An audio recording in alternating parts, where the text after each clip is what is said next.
Quorum being present, this town meeting is called to order. I have just received a emergency call. I need to leave immediately. I'm going to turn the chair over to the town clerk right now. Sorry about that. Thank you, Ellen.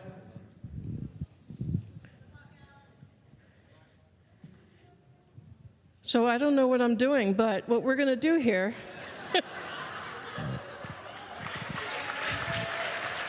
Thank you. So town meeting has been opened. At this point, town meeting can decide what to do going forward. We can vote to adjourn until Thursday when Alan can come back, or if we vote to remain in our session, then at that point, we would have to vote to appoint a temporary town moderator for tonight. And Jonathan Burns has agreed to be the temporary moderator if be. So the first thing I'm going to do is I'm going to accept a motion to continue tonight's meeting. Those that are in favor of continuing tonight's meeting, raise your hand. Your cards, please. Your cards. And those opposed? All right, so we will continue tonight's meeting. So now the next step is to bring in a temporary moderator. Those willing to have Jonathan Barnes moderate for tonight, raise your cards. Those opposed? And we're going to continue on. Jonathan?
And I respectfully ask that everyone be patient. This is Jonathan's first time. Thank you. And if you thought Laura doesn't know what she's doing, you're in for a rough ride tonight. Okay, so do we need to have a invocation or anything? Okay. So which one are we up to? We're starting with Article 15. Can you hear me now? Okay. Okay, is there any business under Article 15? Oh, we didn't do the Pledge of Allegiance. My apologies, that's my fault. Okay, let's do the Pledge of Allegiance.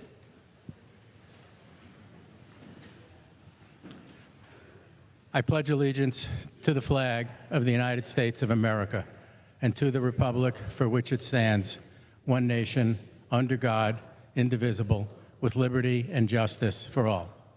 Thank you. And thank you, Bill. Back to Article 15. Any business? Mr. Ryan? Mr. Percival. Can you hear me? Can everyone hear me all right now? So the purpose of Article 15 is to transfer previously borrowed funds, unspent funds from a previous project to the Gazebo Circle Booster Station project. As you remember, back in November of 2020, the town meeting approved the $1.1 million for Gazebo Circle. We're seeing prices go up astronomically for bidding purposes, and with these funds, we'll be able to hopefully go out to bid for this project and award the bid. We're expecting the bid to open up on May 31st.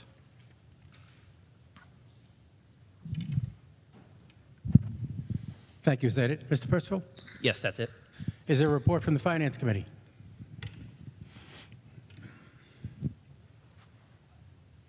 Joe McDonough, Finance Committee. At our meeting on March 15th, 2023, we recommended 8-0 that this article, we recommended to bring this article to town meeting with our recommendation. Thank you. Further discussion? Any discussion?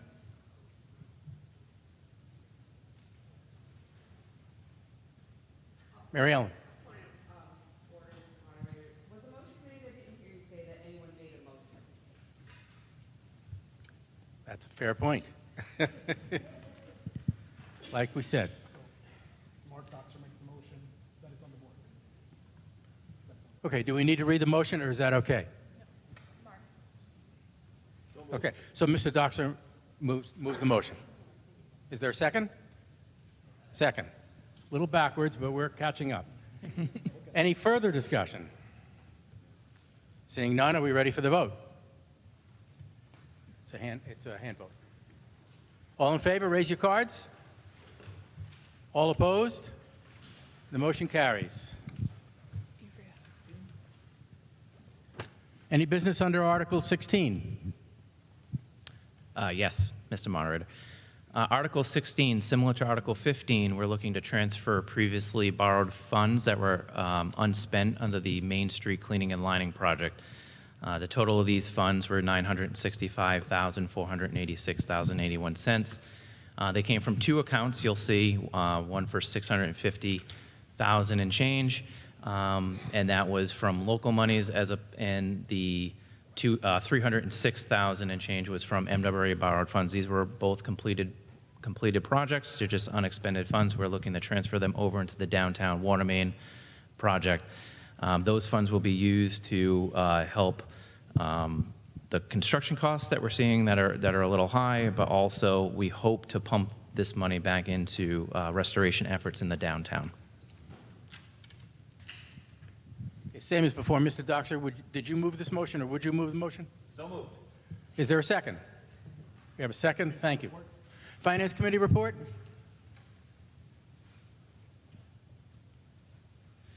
At our meeting, Jeffrey Quorum, Precinct 7 and Finance Committee. At our meeting of March 15th, we also voted 8-0 to recommend this article to town meeting. Thank you. Any discussion, further discussion? Mr. Sasso? Thank you, Mr. Moderator. John Sasso, Precinct 2. Just wanted to follow up on the question here. So with these articles where we're moving money from existing debt that had been allocated, is the way these things are set up, they appropriately closing out the other piece? I just want to make sure. I know that was a question that was asked before. Yes, that's correct. Okay. All right, great. Thank you. Thank you. Any further discussion? Ms. O'Neill? Thank you, Mary Ellen O'Neill, Precinct 6. I just want to clarify, do all these need two-thirds votes? I mean, I don't expect much discussion, but are they two-thirds or majority? No, majority. Thank you. Just a warning, I don't know everybody's name, so it may be a little difficult. Any further discussion? Seeing none, are we ready for the vote? All in favor, please raise your cards. Thank you. All opposed? And the motion carries. Any business under Article 17? Yes, Mr. Moderator. Article 17, we've seen this before come up in front of town meeting. This is Phase 14 of the MWA I&I funding. The Phase 14 funds were distributed back in September from the MWA, and it is a 75% grant, 25% interest-free loan over a period of 10 years. Similar to what we've done in the past, again, this is our 14th phase. This allows us to continue our I&I removal efforts in the downtown, and we'd do that in such by construction efforts like manhole rehabilitation, the lining of the sewer lines, spot repairs, things of that nature. Thank you. Before we hear from the Finance Committee, can we have a motion? Mr. Doxer, would you move it? Motion on Article 17. So moved. Is there a second? Thank you. Can we have the report from the Finance Committee?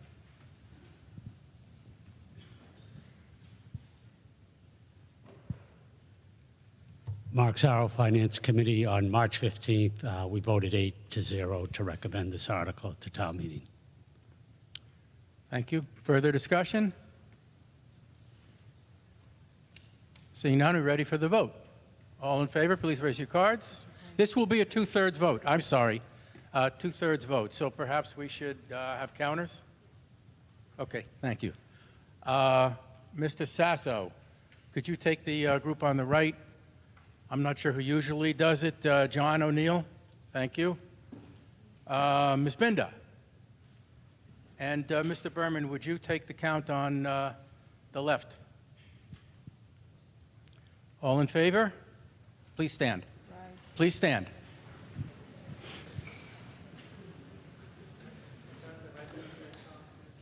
Yes, yes. Yes. You going to take the count?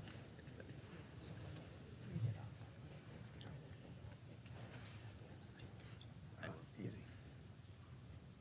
So one. I'm sorry? Thank you. 46. 29. 46.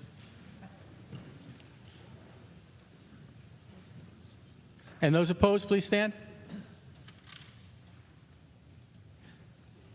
0. 0. 0.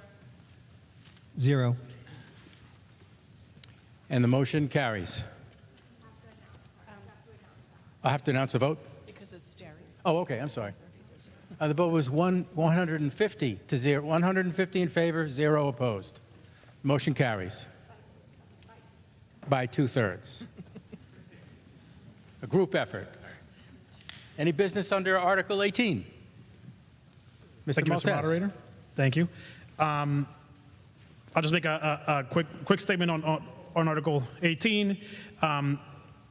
As you saw in the last few articles, we did a lot of preparation ahead of this town meeting to identify projects that essentially needed some cleanup from an accounting standpoint.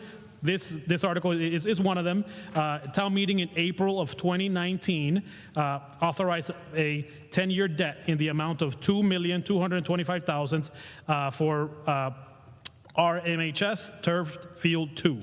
Fortunately, the bids came back significantly lower than the authorized amount, and thus the borrowing never took place. So essentially, the bids came back in time so that we were able to reduce the actual borrowing in time. This is a vote to essentially clear up town meetings authorizations.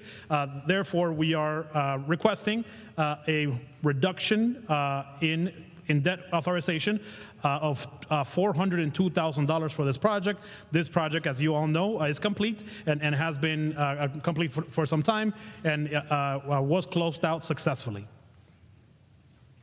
Thank you. And again, Mr. Doxer moves the motion.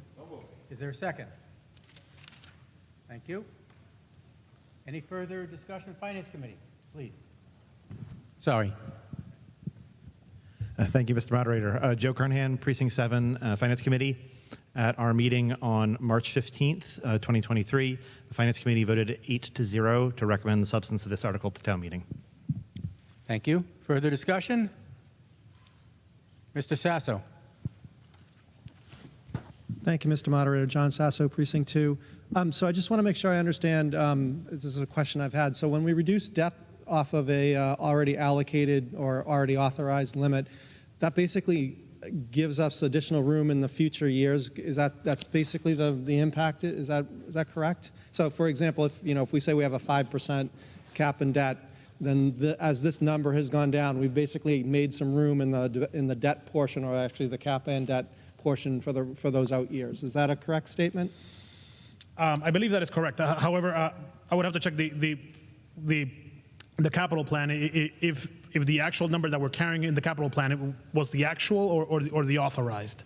I would have to check that. But yeah, no, in theory, that's correct. Yeah, it's funny. I was thinking exactly that same thing when that's why I wanted to ask. I mean, obviously, I would suspect that it should reflect the new debt authorization amount moving forward, so that it, Right. Then obviously doesn't misrepresent what's actually available for debt and capital. That's right. Okay, thank you. Clarify that.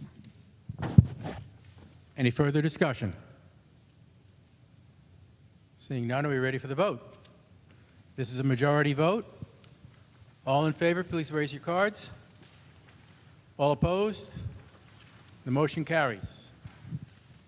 Further business, Article 19. Thank you, Mr. Moderator.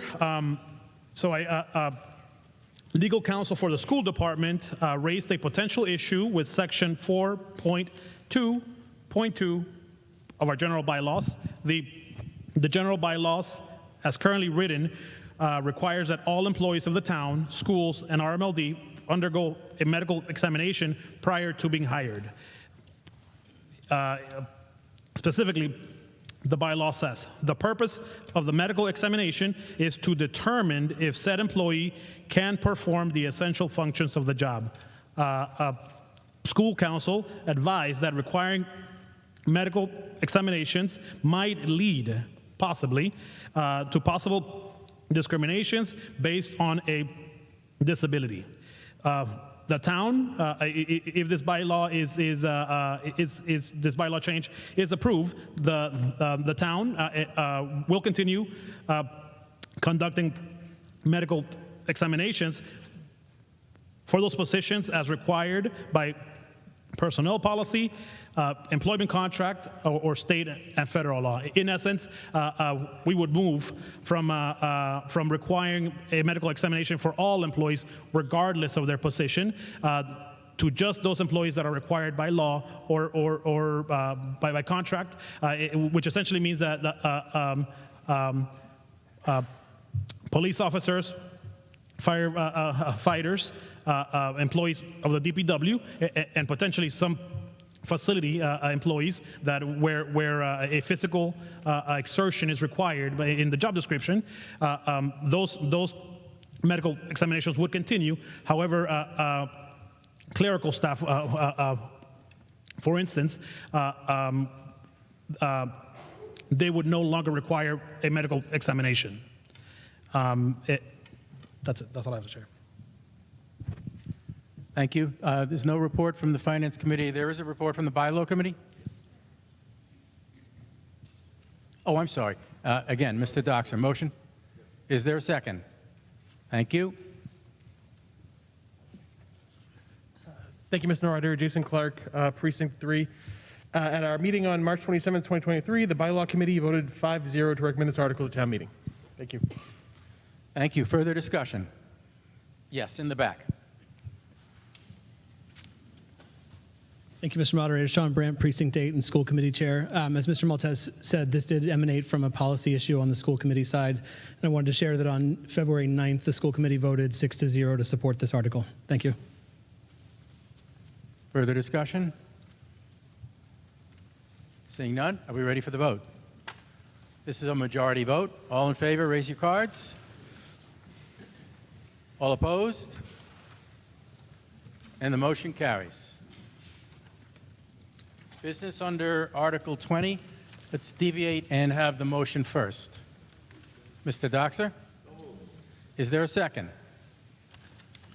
Thank you. Mr. Maltese? Thank you, Mr. Moderator. Essentially, dog fines are held inside Section 8.8.2.1.6 of the bylaws, where it states that a town meeting must vote for any changes of these fees. So, in particular, there is a current requirement that, as you can read in the second bullet point of this presentation, where a $10 fee is imposed on the first day of April, and an additional $5 fee per month is assessed every month thereafter. So what we are requesting for town meeting is to essentially strike what is in italics on the second bullet point, which is the additional $5 per month fee. And there's a few reasons for this request, but the biggest one, in my opinion, is that It is burdensome for our town clerk and town clerk staff to track and properly assess that fee. So currently it is handled on a spreadsheet, and as you can imagine, she is handling that information on a monthly basis. It is labor intensive, and in our opinion, that monthly escalator seems too punitive to our residents. So what we're asking is essentially the fee would remain the same as $10, a late fee. However, the monthly escalator, we are requesting that town meeting remove. Thank you. No report. Further discussion? Okay. Bill. Mr. Brown.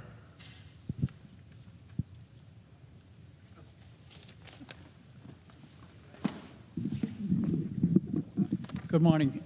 Bill Brown, Precinct 8, I'm sorry. I'd like to propose that instead of $10, we make it $25.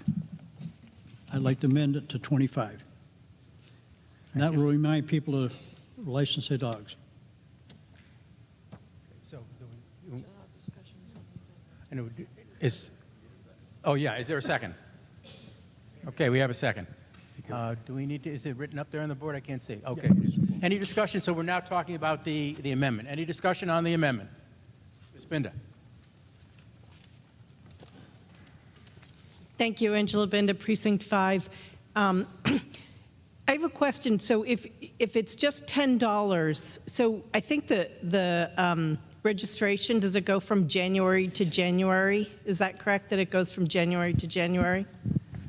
It goes from January 1st to December 31st. Okay, so December 31st.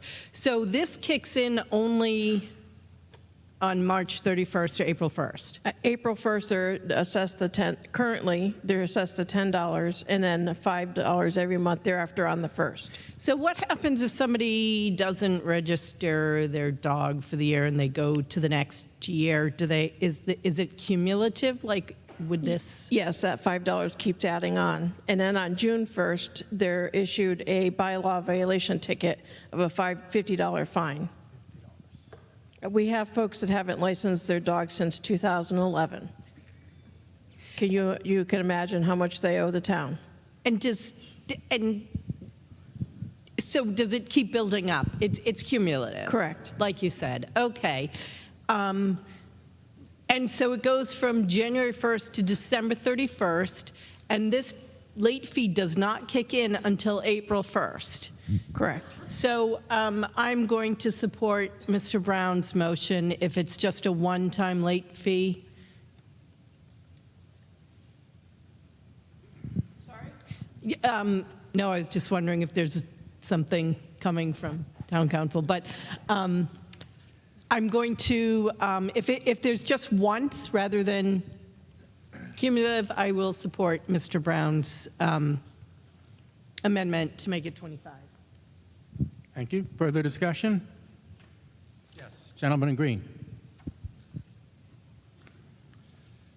Thank you, Mr. Moderator. John Sullivan, Precinct 7. Just for context, what is the annual fee to register a dog? If the dog is spayed or neutered, it's $10. If they're not, it's $20. Okay, so the original proposal was for the late fee to be 100% of the annual fee, and now it's 250% of the annual fee. Is that correct? The late fee, correct. If it's a spayed or neutered dog. Okay, thank you. Further discussion? Yes.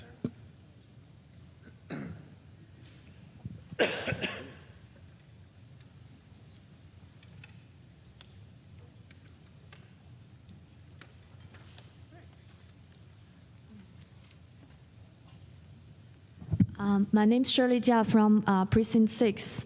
So I have a follow-up question regarding to the first question asked. So town clerk mentioned if the dog was not registered since 2011, now the fee, whatever it is, $10 or $25 retroactively applied to that case, right? Not retroactive, no. Oh, so it's not retroactive. So the the additional $5 keeps adding on. So if they didn't license in 2011 and they don't license in 2012, then they have $10 being added on. Does that make sense? It's $5 for each month thereafter, and it keeps adding on for every year that they don't license. I understand that. I'm saying if this law is passed, then how we calculate the total fee in this case? So this would apply to Clarify. to future ones. Yeah. We're not going to go back and change the fee on fines already issued. Okay, We will yeah, I not- just want we to will not clarify, change- it's not retroactively applied to the late fee that has been accumulated. So if we drop the $5 every month thereafter, then it'll stop as of this month. May 1st has already been applied, so it'll stop for May, and then we won't be adding anything more on. Okay, so my understanding is this law is trying to encourage the resident to register the dog, right? Yes. Correct. Yeah. So one of the things that that started the approach of this is that the residents tend to license their dogs online, and we get a lot more licensed that way.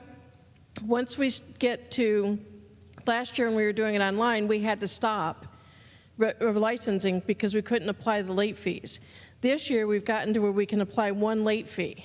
So on May 1st, the late fee is applied. Then we don't have to stop it. We can let them go ahead and continue licensing online and get charged that late fee. So if we don't remove the every month thereafter, then we're going to have to stop licensing on June 1st online. Okay. Does that make sense? Yeah, thank you. Further discussion? Mr. Doxer.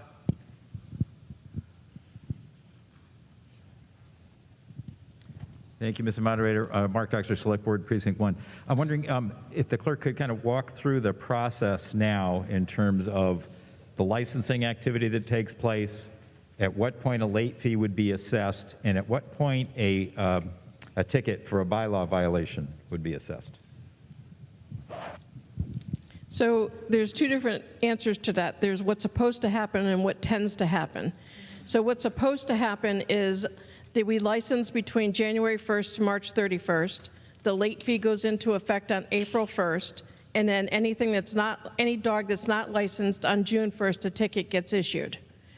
We tend to, because of the fact that all the dog licensing come in at one time along with the census and an election, we tend to get a little bit behind, so we don't put the late fee in effect until May 1st. So the reality is, May 1st is the $10 late fee, June 1st is a $5 late fee, plus a $50 ticket. Okay, and as proposed, instead of the $5 edition happening, we now would have the $10 license fee for if it's spayed, $10 late fee that would be approximately May 1st, and then potentially a $50 ticket June 1st. Correct. Okay, and then one other question. Let's assume that happens, and you mentioned we have some outstanding's not the right word, but they're still out there, tickets or monies that are due. Is that ever collected? Does it relate to any other payments to the town? Is it just it's just sitting out there and there's not really a chance to collect it? So we do try to collect, try to push as much as we possibly can, but and sometimes, like 1 year, the animal control officer called everybody that had a late ticket, and we were able to resolve a lot of them that way. The one that hasn't licensed since 2010, in all honesty, is probably a deceased dog. But they haven't notified us, so therefore it just keeps accumulating and remains on the record. So I think the point is that there's an attempt made to collect, and the animal control officer, even at some point, may be involved in that activity. Correct. Thank you. Further discussion? Yes, up front, on the aisle. Oh, okay.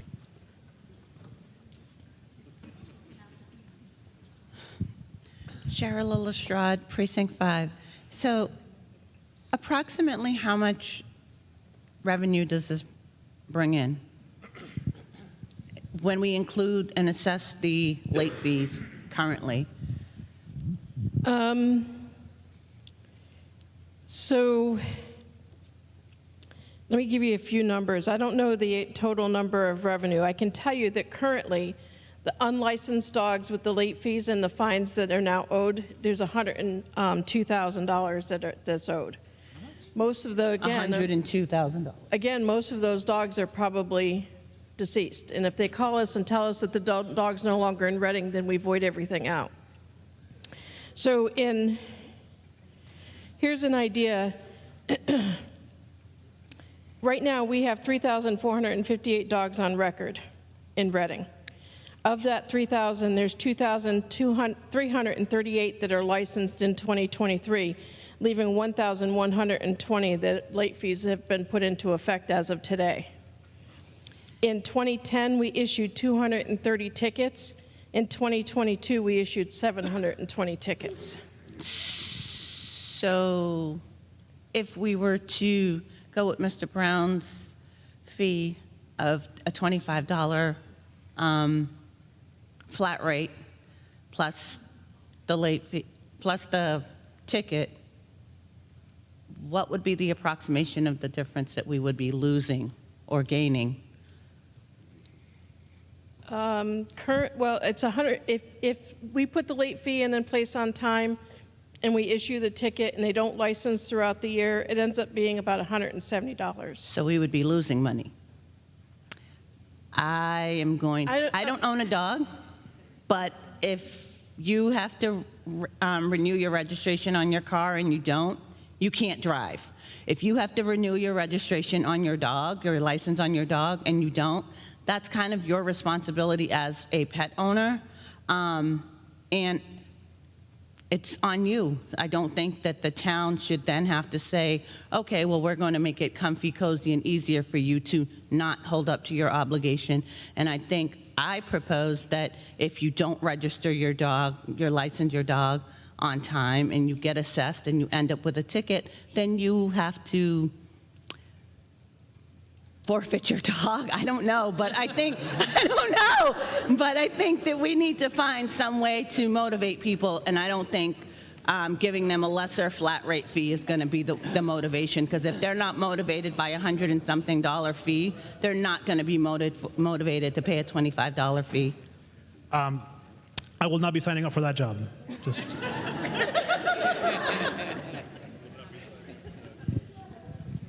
Thank you. Mr. Folds is much taller than I am. You can see over the lectern on my right. Thank you. Mary Ann Downing, Precinct 4. Are you suggesting, I have a question for Mr. Brown about his motion. So are you suggesting that this would be like a one-time amnesty for anyone? Okay, so I would support that. I think that that's fair. I don't think getting you and your little dog, too, is the right idea in this town. No offense, Sharilla. I have a question. What happens if someone gets a dog during the year and they say, well, I didn't have my dog January 1st. I got it in May, so I shouldn't be paying a late fee? They don't pay a late fee. So, and would you say that the amount of time someone would be computing all the late fees is going to, the amount you're paying them to do that doesn't make up for the cost of what we would be getting if we ever got those late fees? Is that basically the reason for this whole motion in the first place? So one of the things that needs to be kept in mind is that the late fees, when we collect late fees, we have to justify the cost of the late fee, that what we're collecting covers our cost. Right. We can't be making money from it. So in reality, we are currently. So, but I guess the answer to your question would be, if I understood the question correctly, is if we remove that $5 every month thereafter, then we would be putting the late fee in place just one time through the year versus every month. Does that? Right, but that might get someone who would say, okay, geez, it's November, but I can still pay it because it isn't, $60, it's $25. Anyway, I support that. I just wanted to clarify what Mr. Brown had. And I don't support taking the dog. Thank you. Thank you. Further discussion? Yes, in red. No, Mr. Berman. I'm sorry. Hi, Anne Marie Corey, Precinct 5. I'm a dog owner, which is immaterial, I guess, except to say that I don't think about any of this stuff when I'm licensing my dog. I just usually try to pay it on time, and occasionally I forget. So I'm not sure that, I mean, I can say personally that I'm not sure that there's no incentive for me to license my dog more quickly because of this, but I just want to clarify. My understanding is that we're just making the late fee a little bit more to somehow capture some of the $5 a month that we would be losing.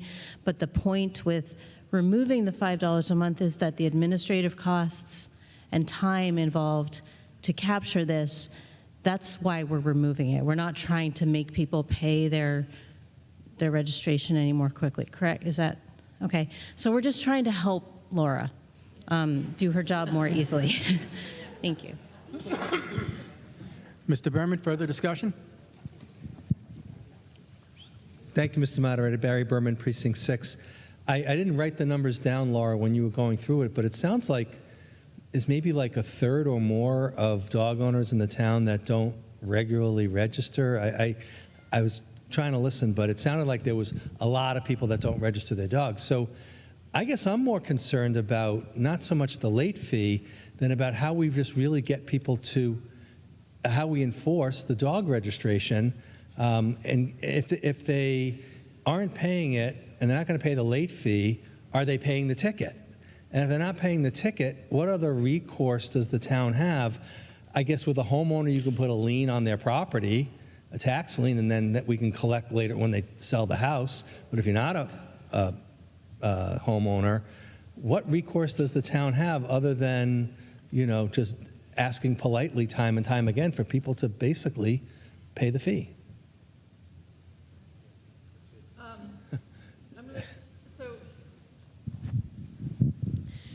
One thing we do have is that we can put a lien on the property, on their taxes, definitely. Okay. However, the way it states now, because it's constantly increasing, we can't do that. The fee has to stop. The other thing is, they can take it to district court, but the Woburn District Court doesn't want to hear these. So why is that?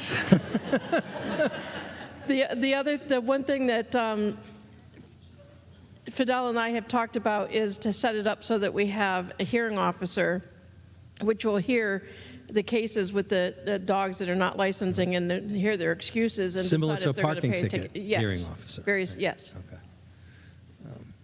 Okay. Well. Ivrea, jump in if I'm not.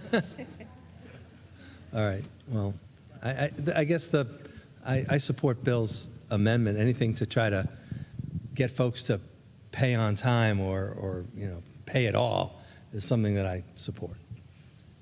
Thank you. Further discussion? Ms. O'Neill? Mary Ellen O'Neill, Precinct 6. We've had dogs in the 30 years that we've been here in Reading, and it only dawned on me recently that I need to tell you that one of the dogs died. I just, when I go to, if we had a dog, say, that passed away in February, well, the next time it comes around next year, I'm just giving you the name of the dogs we have now. And it never says to say, who did you have before, and do you still have this dog? You have to just, write down what dogs you have on the census.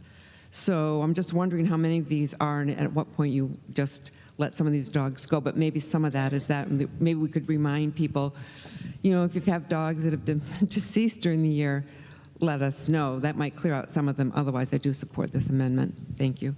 So one of the things that we've done is we changed the form. We redesigned the form so that it states on there dog is deceased or moved. So you just mark that the dog is deceased and then put your name, and we, at that point, update our records.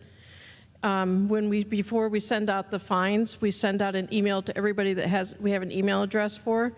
And at that point, that's when we usually find out most of them have passed or have moved. And we update the records that way. So for the most part, that's the only time they get updated is when we issue the ticket or just before we issue the ticket. Thank you. Further discussion? Mr. Ventura.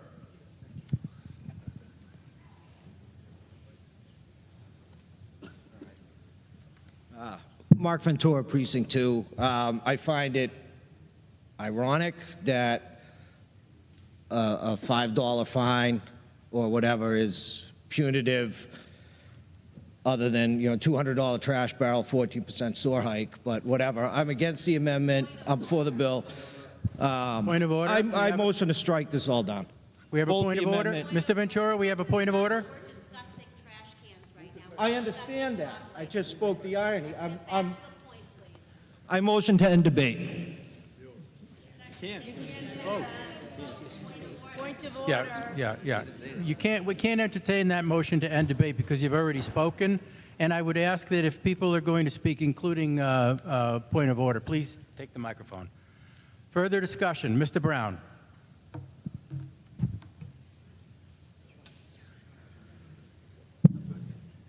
Thank you. Bill Brown, Precinct 8. A little history. The dog fees used to go to the county and then come back to the library. Never came to the town's clerk.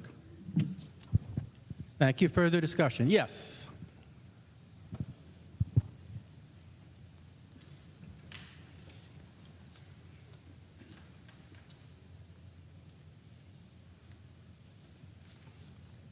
Thank you, Mr. Moderator. Vanessa Alvarado, Precinct 5. Laura, you had said that you issue about 750 late fees? 720 tickets in 2022. Okay, let's go with 750 because that's where I did my math. So, assuming it's the $10 late fee, that's $7,500. Assuming it's the $25 late fee, that's $18,750. Can the town justify the $25 late fee from a staff time perspective? It is my opinion, yes. Okay, thank you. Further discussion? Yes.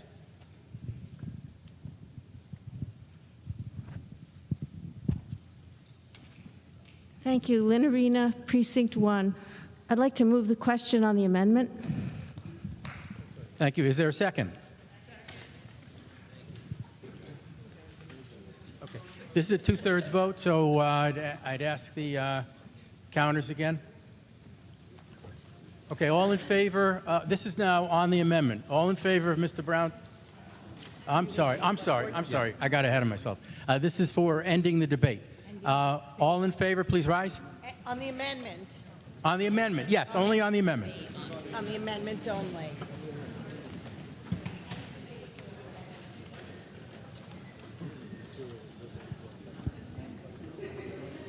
Whoop.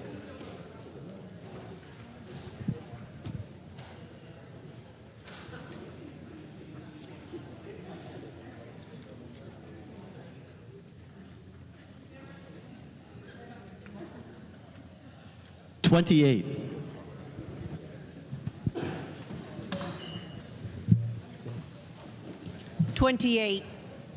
38.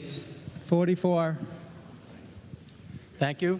And those opposed to ending debate, please rise. 2. 0. 4. And the vote is 138 in favor, 8 opposed. The motion carries. We now move to the... Oh. So debate ends. I'm sorry. So now we take a vote on the amendment? Oh, yes. I'm sorry. It's a lot harder up here than it is down there. Thank you. Okay, so again... Oh, it's a majority. Okay, I'm sorry. It's a majority, so all in favor, please raise your cards. All opposed? And the motion carries. Back to the debate on the motion. Further discussion? Yes, in the green.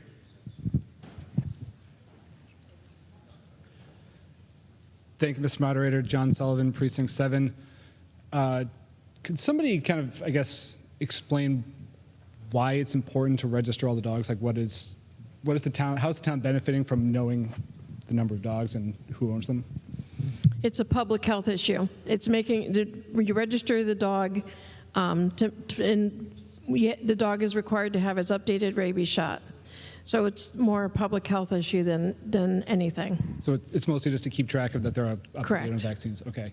And then historically, of the dogs who are not registered on time and who get that first $10 fee, how many of them pay it before that fee starts escalating, that $5 a month? Once the $10 late fee is put into place, you mean? Yeah, so there's a $10 late fee, and then for every month they don't pay that, it's an extra $5 currently. How many pay before that first $5 is assessed? Most don't pay it until the ticket's issued. Once the late fee is put into place, Okay. they don't pay it until they get the notification that if they don't. So in the next few days, I'll be sending out an email to everybody that have email addresses for. Then they'll pay it because they want to do it before the fine's issued. Okay. So most do it. Most that want to be legal do it. Okay, so it's fairly safe to assume that escalating fee is not really motivating anybody to pay their registration fee that wasn't going to do it. That is correct. Okay, thank you. Thank you. Is there further discussion? Yes, Mr. Arena.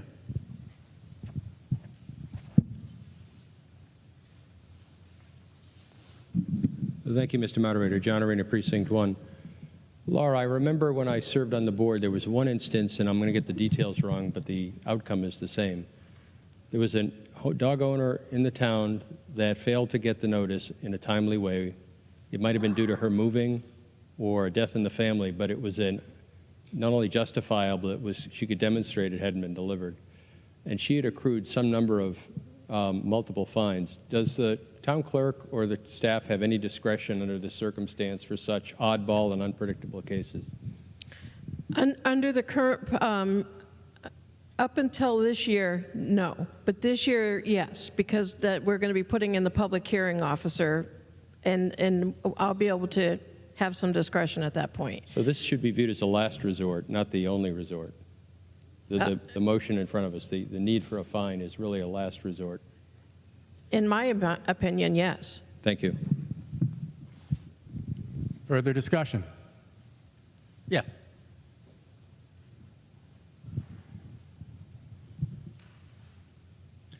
Thank you, Mr. Moderator. Steve Peacock, Precinct 7.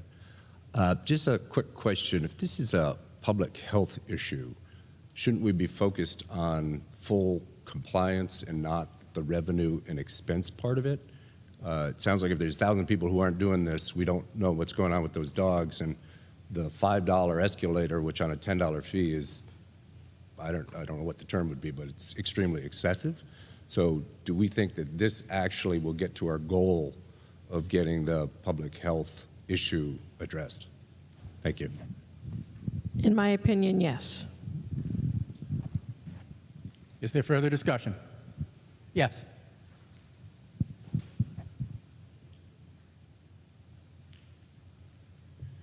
Thank you, Mary Ann Downing, Precinct 4. Just to clarify for, I think it was Mr. Sullivan and someone else who raised it, it's state law, and it's in our general bylaw, Mass General Law, Chapter 140, Section 137. The owner or keeper of a dog 6 months of age or older while residing in the town of Reading shall obtain a license for the dog. And if you go look it up, so it's state law, not just our own public health. And the other thing is, in our bylaw, someone had asked a question about a lien, and it does accrue as a lien on the property of whoever owns the dog if you have late fees. So that's why I think having a one-time fee is a lot fairer than letting something accumulate. Thank you. Is there further discussion? Seeing none, ready for the vote. This is a majority vote? Okay, thank you. All in favor, raise your cards. All opposed? And the motion carries. Business under Article 21. Mr. Yeah. Point of order.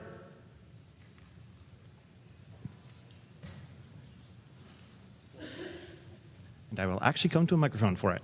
Joe Carnahan, Precinct 7. I noticed that actually, never mind, I apologize. I misread something myself. Sorry. Thank you. Not the only one that makes mistakes. Mr. Doxer. I just make more. I was assuming that wasn't directed at me, so.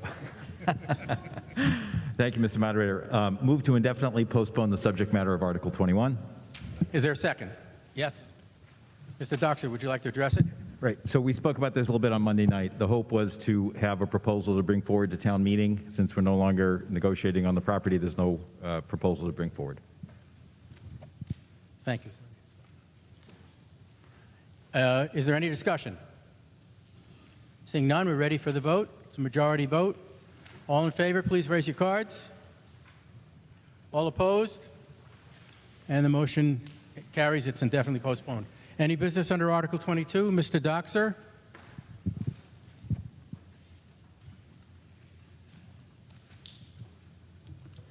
Thank you, Mr. Moderator. Move to indefinitely postpone the subject matter of Article 22. Thank you. Is there a second? Second. Mr. Doxer? Thank you, Mr. Moderator. We had hoped that the legislature would have taken some action specific to this issue first. We're awaiting that. We expect it soon, but it hasn't happened yet. Therefore, it makes more sense to postpone this matter until a later date. Thank you. Any discussion?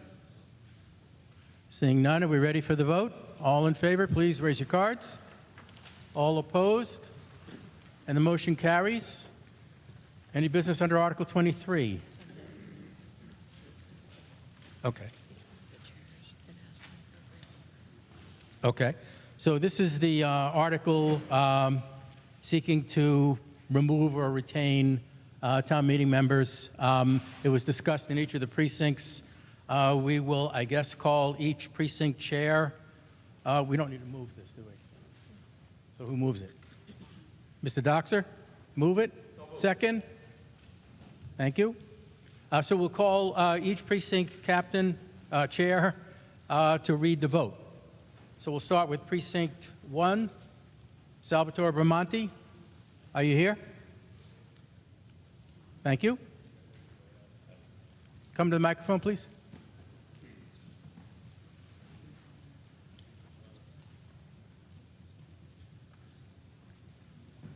Sal Bramante, Precinct 1. We voted to remove both Lynn and Marie from the list, not vote them out. To have them remain in town meeting. Yes, correct. Okay. So Precinct 2, Nancy Tawadros. Hi, Nancy Tawadros, Precinct 2. We voted to, Francis Burke has resigned, so we want to leave him on the list. But Laura Wilson and Penny Belmonte, we'd like to remain in town meeting. Thank you. Thank you.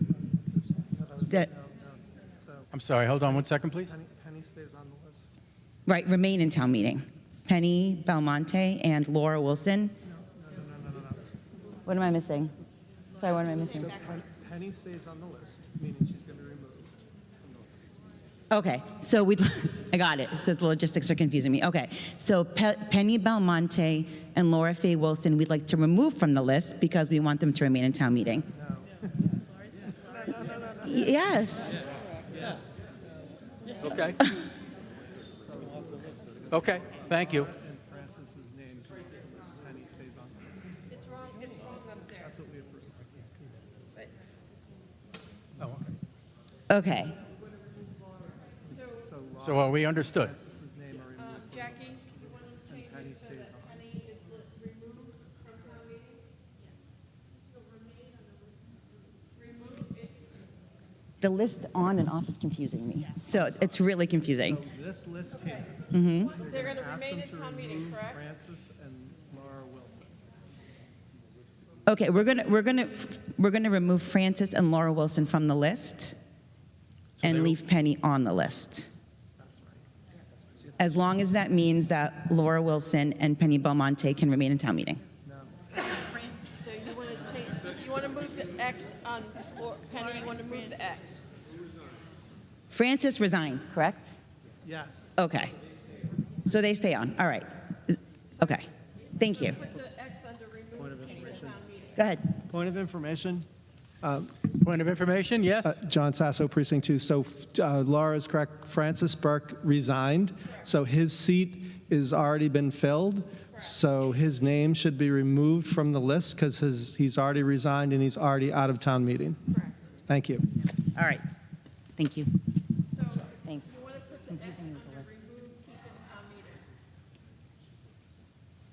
We didn't hear you. Can you use the mic?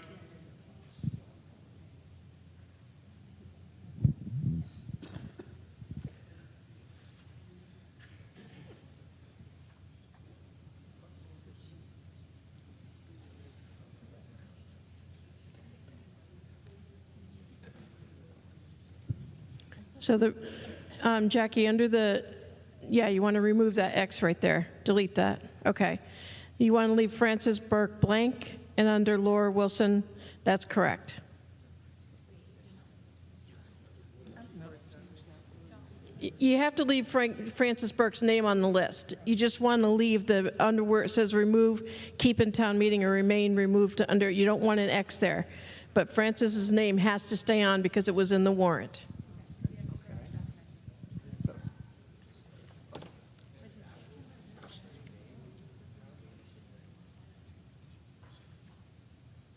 Then delete his name.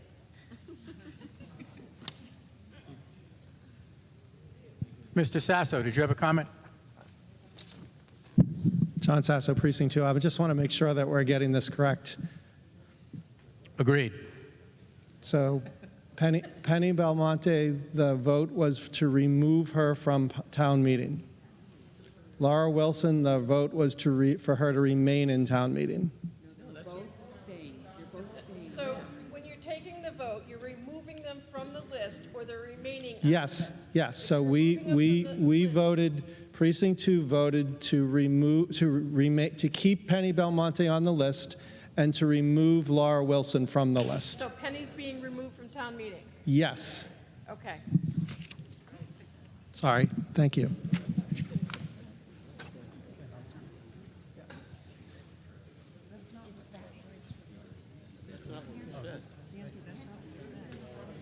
Now it's good. Correct? We go through this every year. Yeah, I know. Should come up with a better way to word this. Okay. Precinct 3, Daniel Dewar. Yes, that's correct. Ms. O'Neill? Point of information, the woman, Mrs. Twadros, who reported on Precinct 2 did not say what Mr. Sasso just said. So which one is correct? I thought we have it correct on the screen. Is that not Can correct? the original speaker for Precinct 2 give us what she wants up here, please? Mr. Wadros. Yeah. Thank you. All right. Nancy Tawadros, Precinct 2. What is currently reflected on the board is what should remain on the board. Thank you. Thank you. Precinct 3, Daniel Dewar.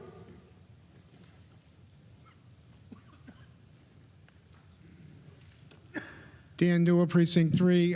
That list is correct. It's good? Yep. Thank you. Thank you. Precinct 4, Jennifer Hillary.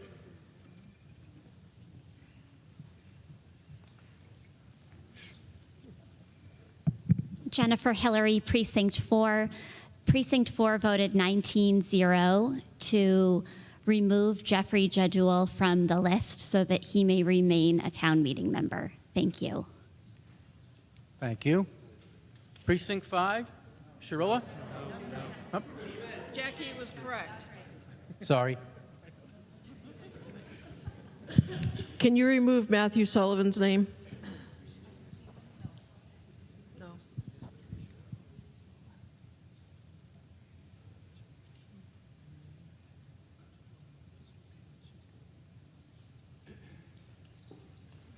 Good.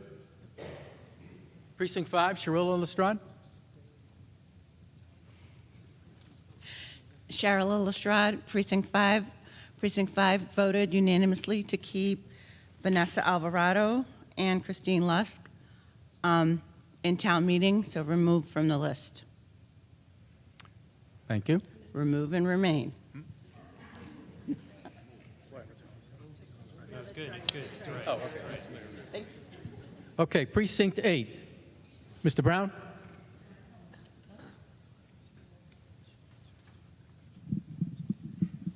The gentleman works nights, so the body voted to remain on the list, so he will no longer be a town meeting member. So, By the consent of his wife. okay, thank you. Article 24, is there any business under Article 24? Oh, I'm sorry. We have to vote on all of those. Majority vote. Okay, all in favor? Oh, I'm sorry. Hold on. I forgot the debate. Is there any discussion regarding this article? Yes.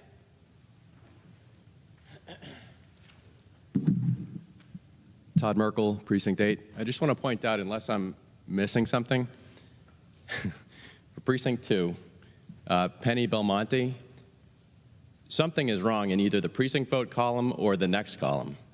So it was either vote to remove, okay, and then the next column would be marked with an X, or it's vote to remain, and then that column would not be marked with an X, and the next column to the right would be marked with an X. What's there currently is not consistent in one direction or the other. It should be removed. Thank you. So, under precinct vote, it should be remove, because you're removing them from the list.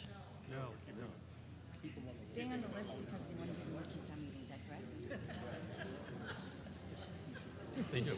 So it is correct. Oh, okay. Okay. Is there any further discussion? Nancy, can you confirm, is Penny remaining in town meeting?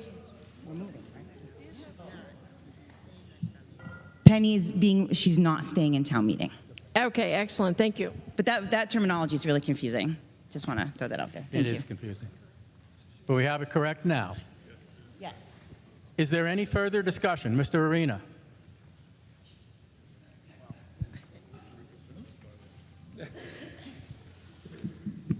Thank you, Mr. Moderator. John Arena, Precinct 1. This is a perpetual issue. I'd like to see if there's a way we can give everyone in town meeting their 30 minutes back in 3 years. Is there a way to simplicate this so we can at least have common language and common structure describe this, or is this predicated on state law the way this is worded? Town Council? Let's see if you're right, Bill. So the requirement to take this vote comes from your charter, but we can definitely work to make the language more streamlined so that it's easier to understand for Right, next the vote's time. not the issue, it's the words. Thank you, Ivrea. Thank you. Is there any further discussion? Seeing none, are we ready for the vote? All in favor, please raise your cards. All opposed? And the motion thankfully carries. Any business under Article 24? This is a citizen petition.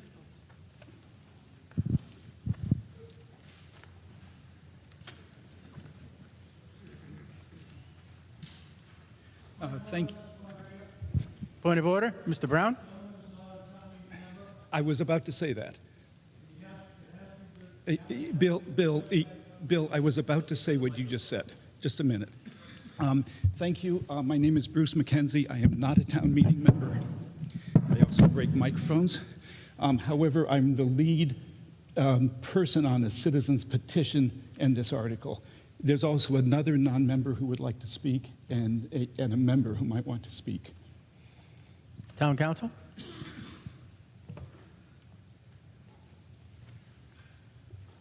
So as Bill Brown correctly pointed out, only town meeting members can make motions. It's at the discretion of this body whether or not you want non-town meeting members to address the town body. You can do that through a vote, but that's within the discretion of this body.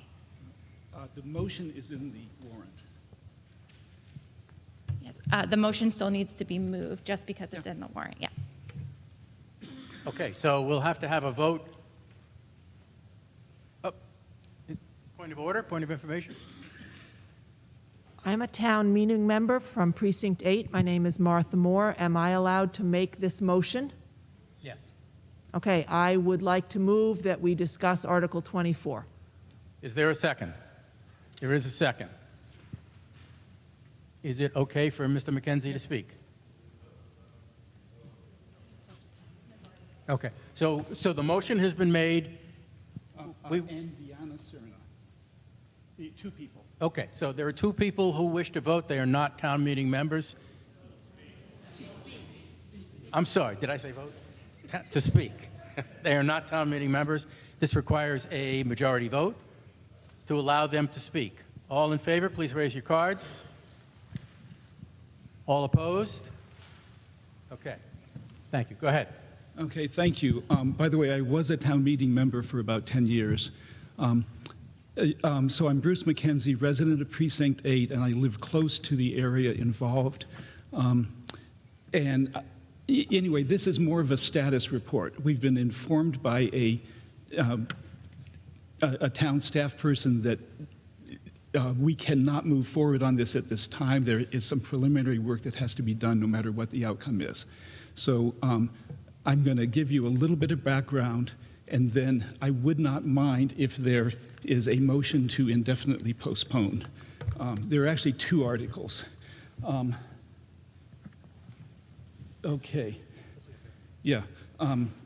So this is not the actual motion, but for Article 20, okay, so the actual motion is, there was an instructional motion passed overwhelmingly a year ago asking that the Select Board work on this problem.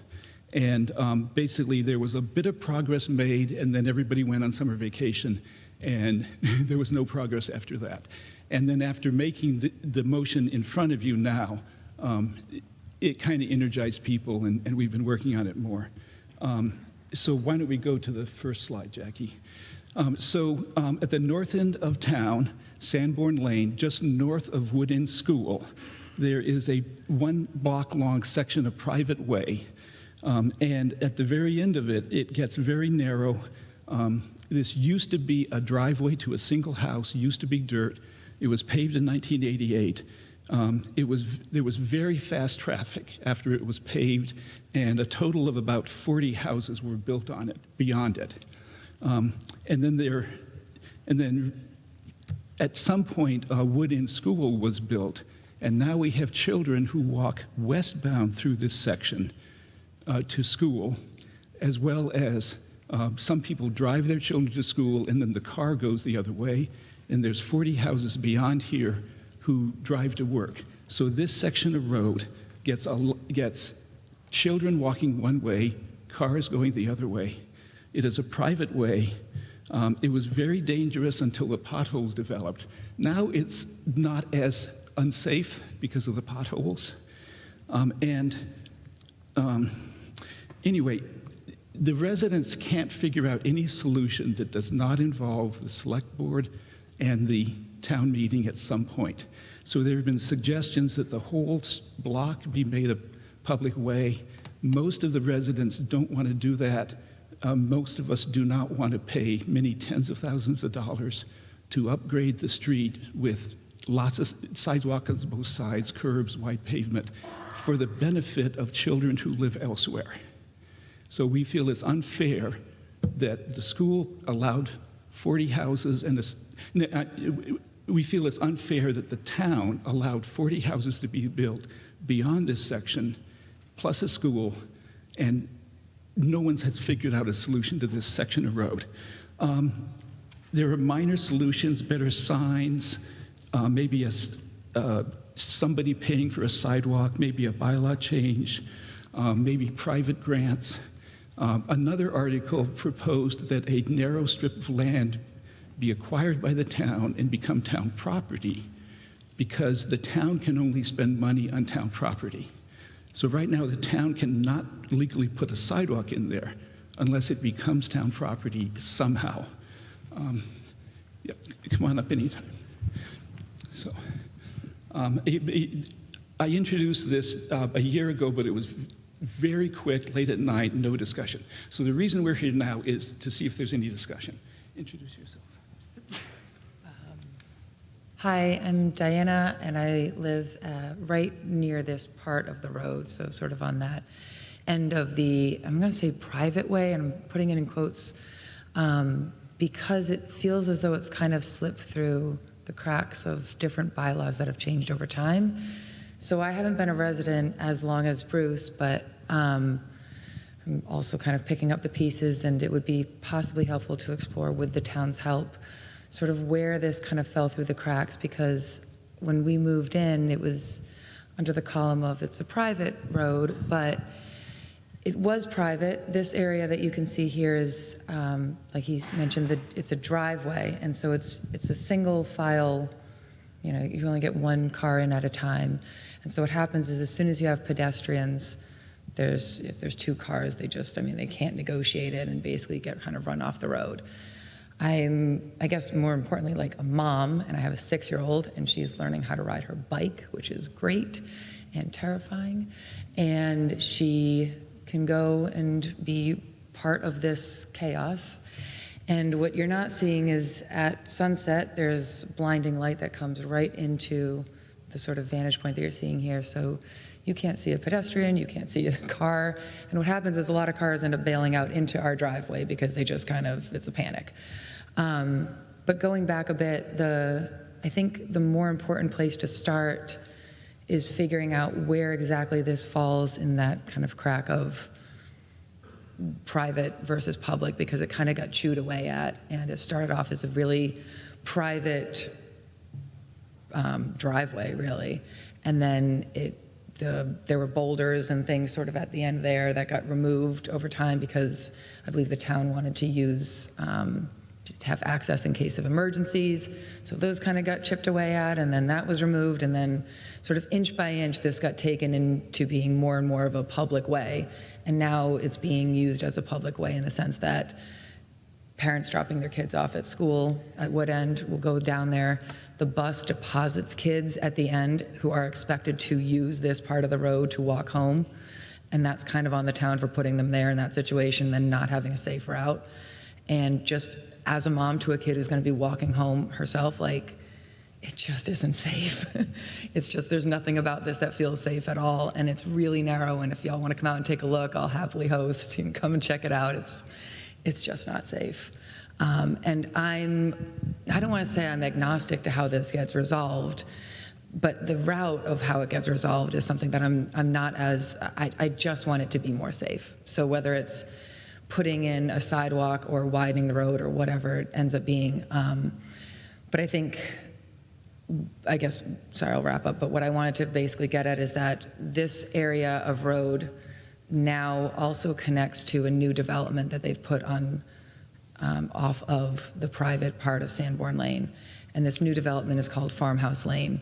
And Farmhouse Lane has a lovely sidewalk, and it dumps you right into this not safe at all part. So it just basically takes kids who now will be living in these houses and puts them right here where they can then negotiate it. So it's kind of a sidewalk to nowhere. And I suppose the best resolve would just be to create a sidewalk connecting the two areas from Roma over to the new development. And perhaps that would be easy and great, and it would only occupy 2 properties. Or maybe there's a bigger solution here, but that's the part that I guess would be open for discussion. And I'm not in a position to propose what that looks like. Okay, I'm out. Thank you, Diana. Diana lives almost where the picture was taken from, a little to the left. So again, we cannot ask for a decision by the town meeting today because we're told that there's groundwork that wasn't done. But we hope to ask for some decision at a later date. Notice where the white truck is. I'm going to show, on the next slide, I'm going to show you a picture taken from there. Yeah, just a minute. So the next article, Article 25, was intended to push for a sidewalk where the white truck is along that grass to another sidewalk. Go ahead. Okay, so on the left, I'm sorry, on the right, there is a parcel of, there were 3 parcels containing 3 houses. Further down the street, about a block away, a house was acquired by a developer, torn down, and they put in Mariano Drive with 3 houses. At that time, CPDC asked them to put in a sidewalk. And then a similar thing happened here at the other end of the block.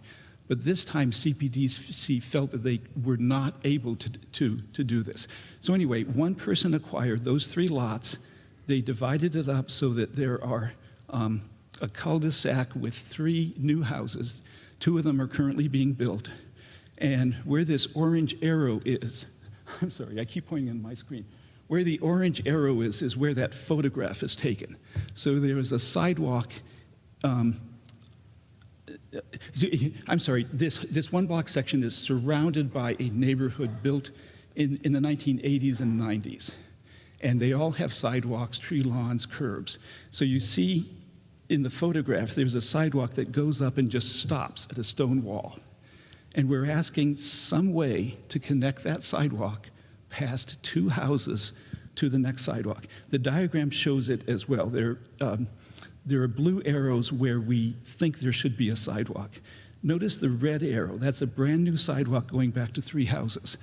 There was a town staff wrote a report for CPDC saying there's a potential sidewalk connection to the west. I'm reading the slide now. As a sidewalk from number 147 Sanborn Lane, skipping a connection should be made to this sidewalk rather than the proposed sidewalk leading to the road. So town staff said, we don't really need the sidewalk with the red arrow. That only serves 3 houses, but we need a sidewalk where the blue arrows are. These parcels were owned by the same person, and they divided it up in such a way that CPDC lost jurisdiction for the sidewalk where the blue arrow is. By the way, those houses, 1 house has been sold for more than $2 million. The other 2 houses are on the market for about $2 million. I feel that if a homeowner comes in and spends $2 million on a house and pays property taxes on a $2 million house, those children deserve a safe route to school. By the way, this would not benefit my kids. For one, they're grown, but also they're on the other side of the street. So I'm not asking for this sidewalk for my benefit. Next slide, Martha. Okay. So since the last time I spoke here, the map on the right is the whole town. All the red marks are private ways. And then the top northern section is blown up on the left side of the road. The blue arrow shows this 1 block section where you have children from 70 houses going west, cars from 40 houses going east on a 1-lane bumpy road. This is unique in town. This is the only private road in town that feeds a set of public roads. There's one exception, and that has been already made wider.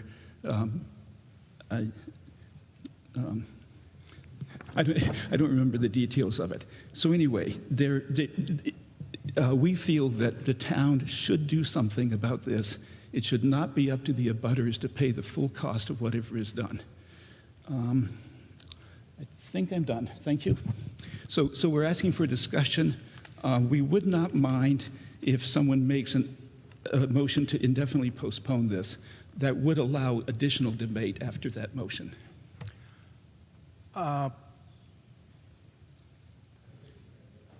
There's a motion on the table for discussion right now.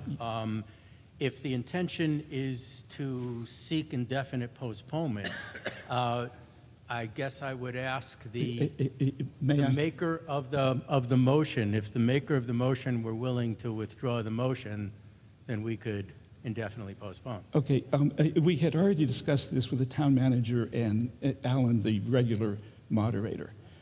There is a motion on the floor, which is to ask the town manager to make a report every November. I would love for that motion to pass, but I've been requested by a town staff member to not object if someone makes a motion to indefinitely postpone.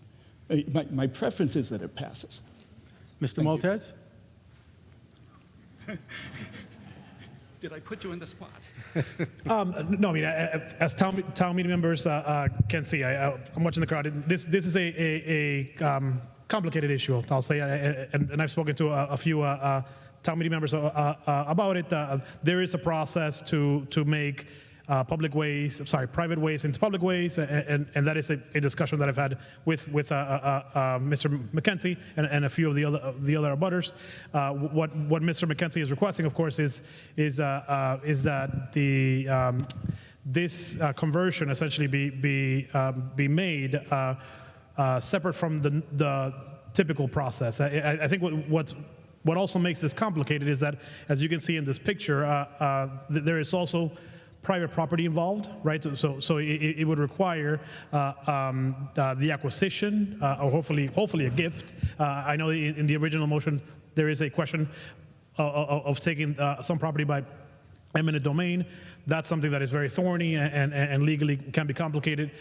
So my discussion with Mr. McKenzie is essentially that there's a lot more work that has to be done on this section before town meeting is able to take a vote on this issue, in my opinion.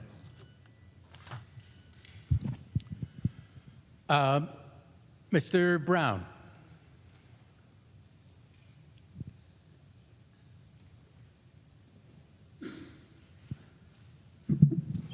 Bill Brown, Precinct 8. I believe if the abutters of Sanborn Lane want a sidewalk, they have to pay for it under Chapter 80. It is a betterment to them. It is not a benefit to the total town. Therefore, they have to pay it. And I know that from experience because when I built my house on Martin Road in 1956, 1957, we had to pay the town to pave our street. It cost at that time $1,195.88. I still remember it to this day. And there are other streets. The dead end of Dividends Road is also a travel way. The private portion of Emerson Road, there are no sidewalks on that street. So I'm not in favor of this unless they want to pay for it. Beside that, most of those people, unless they've been there, moved in before, after 1950, they knew the street was a private way. That's the consequences of buying it, the street on a private way. Thank you. Any further discussion?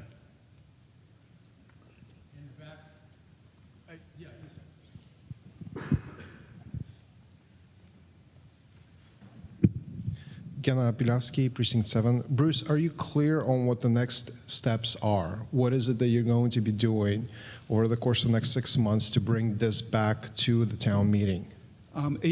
Yes, thank you, Bruce McKenzie. We hope to be meeting with various town staff members trying to come up with some solution.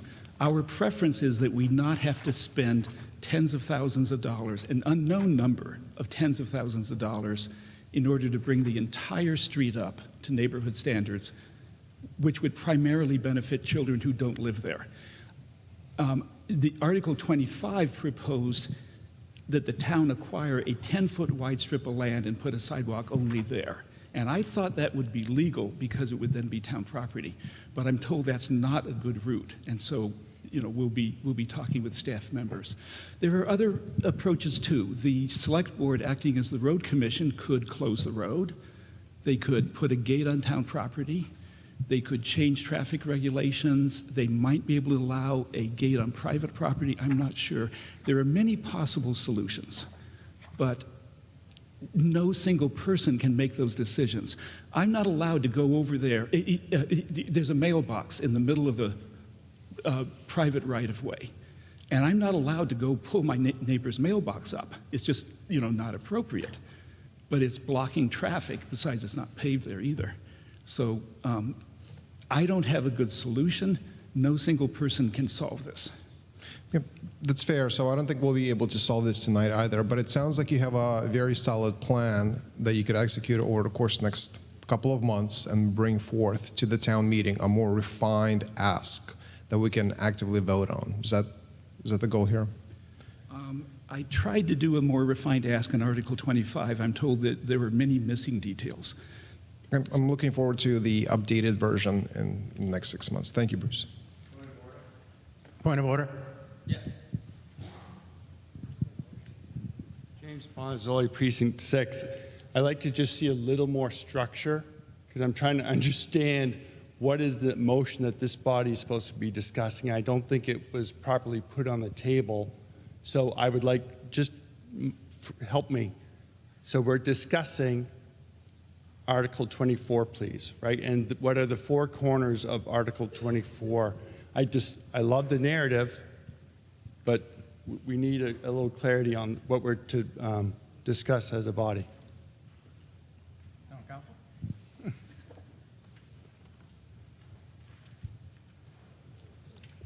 So I think the moderator here allowed discussion on both Article 25 and Article 24, which is within his discretion. But to your point, we are voting on Article 24 right now, which is that the town manager shall report by November 23rd and November 24th on progress towards separation of school children and vehicles, as written, and that the town manager must inquire on possible outside funding sources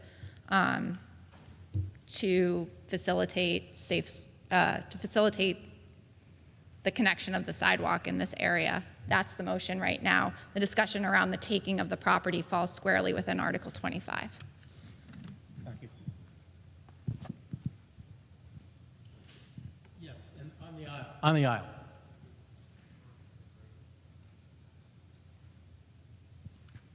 Hello, Martha Moore, Precinct 8, and I live on this part of Sanborn Lane. That is my husband. Could you put the map up that we had earlier? Okay. We moved into this neighborhood more than 20 years ago, and every time the question came up, we were always told it's a private road. The town can't do anything about it. And after the vote a year ago at the April 2022 town meeting, I got a hold of a list of all the private roads in town and mapped them on the right-hand map there. And you can see that most of them are very short and don't go anywhere. And then I went around and looked at all the ones that seemed to possibly go through to the other end. And there are some that are not paved. There are some that have rocks in the middle of them. There are some that have trees in the middle of them. But we are a unique situation where for more than 20 years we've been told this is a private road, you don't have any control over it, and yet people drive through it all the time, but we can't put rocks in the middle of it, we can't put trees in the middle of it. And so that's the point that we want to make to the town meeting. And perhaps what needs to happen next is a bylaw change to change the wording where it says that it's up to the abutters to improve the whole road in order to make it safer, when we don't really need to do that. We just need to make this one part safer. But it doesn't seem fair that all sorts of people can drive back and forth on our road, whereas if you are driving on Nelson Road or Veterans Way or any of these other little short and dead-end streets, nobody drives on it but you. And we did have select board members come last summer and take a look at the road, and Mr. Haley came and he said, yes, I lived on a private road and we all had to pay the betterment for our private road to come up to town standards. And I appreciate that he came out, but his road dead ends. So it's not like there's people taking a right-hand turn very fast and running down our children on our street. So I would like to just see if we can make some progress in making the road safer. And it could be an easement for a sidewalk along the side of the road. It could be a barrier at the end of the road so it becomes a dead end and people are not using it for through traffic. And this, you know, we've been being very patient over the 20 years that I've lived there, thinking that someday we could take a vote and we could make it a town street or something like that. But then they built a school, they built a subdivision, now they built another subdivision, and every time they do that, it's taking away frontage that would be contributing to paying for the upgrade of this road. So we're actually losing battle as the developments get built all around us. Thank you. Thank you. In the back.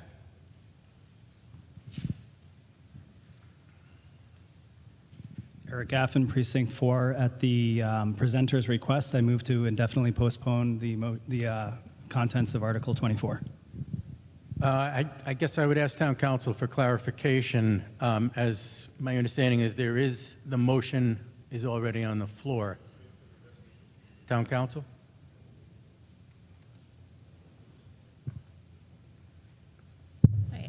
I don't believe that we can amend a motion to indefinitely postpone. I think the options is that the individual who moved the motion could withdraw the motion. As long as there's no objection, then a new motion could be made to indefinitely postpone, or we could vote on the motion as presented. Can I revise? A move to end debate then.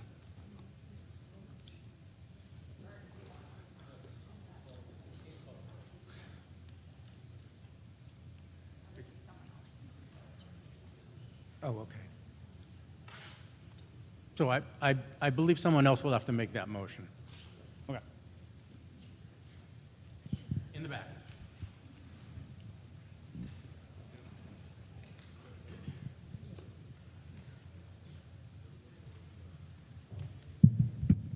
Heather Klisch, Precinct 7. I think I'd like to move two motions now that I know how to do it. Article 24 and Article 25. Move the question. Town Council? So although the moderator allowed a presentation and some debate on both Article 24 and Article 25, the only motion that has actually been made is Article 24. So I'd suggest that you would move to end debate on Article 25 and 24, and then when we move to Article 25, someone could make a motion to indefinitely postpone if they so choose. Okay, so I'll move the question on Article 24. Thank you. Is there a second? Second. This is a 2/3. Okay, so I'll ask the vote counters, please. All in favor of ending debate? Please rise.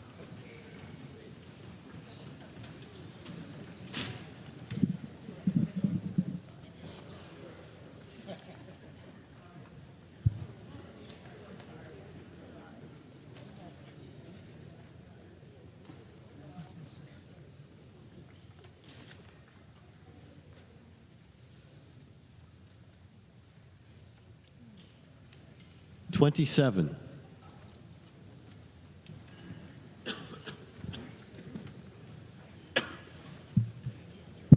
42. 27. 38. All opposed, please rise.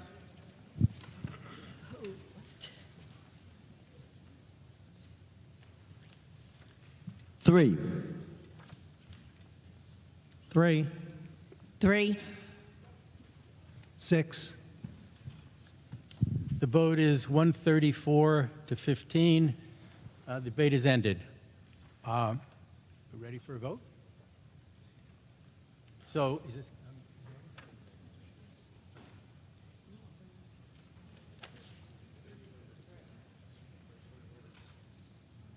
Point of order, Mr. Moderator. A point of order. Ms. O'Neill? Mary Ellen O'Neill, Precinct 6. I just want to, I don't know, point of order of information, but we need to clarify this because it got a little confusing in the presentation and the recommendation to indefinitely postpone.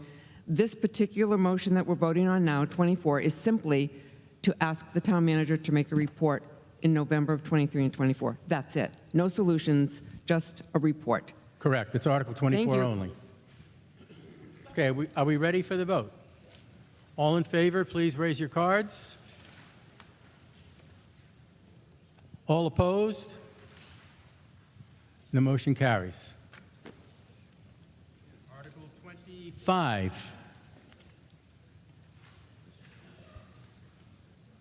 Now, I don't believe we had a motion, obviously, for Article 25. Yes, I need a motion, and that cannot be Mr. McKenzie. Yes, in the middle.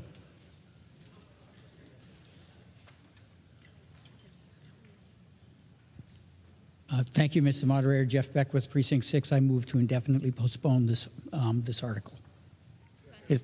Second. We have a second. Okay, ready?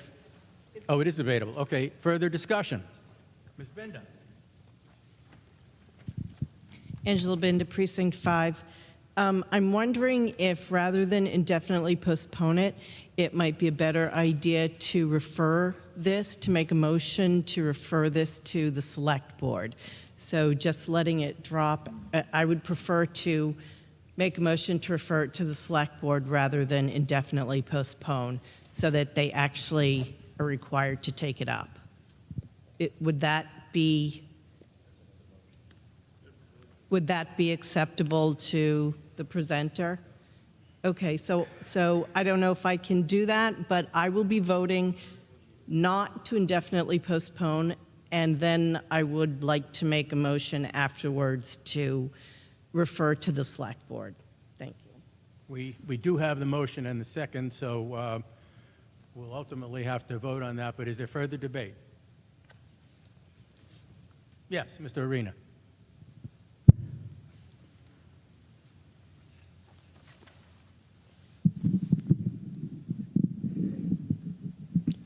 John Arena, still at Precinct 1.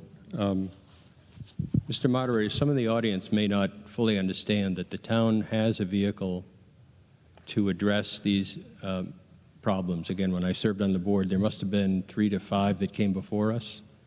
The town offers an interest-free 20-year loan, which is repaid by an assessment to the affected landowners. Point of order, Mr. Moderator, to the topic, please. Thank you. The reason I'm arguing for this relevant to the indefinite postponement is this matter is eventually going to come back again. And if it is referred to committee, the town has a perfectly viable solution which has been used multiple times, which does not require eminent domain. And that also needs to be aired out with this group so that town meeting understands the alternatives that already exist. Thank you. Thank you. Is there further discussion? Seeing none, are we ready for the vote? All in favor, please raise your cards. This point of order, point of order. It's a motion to indefinitely postpone.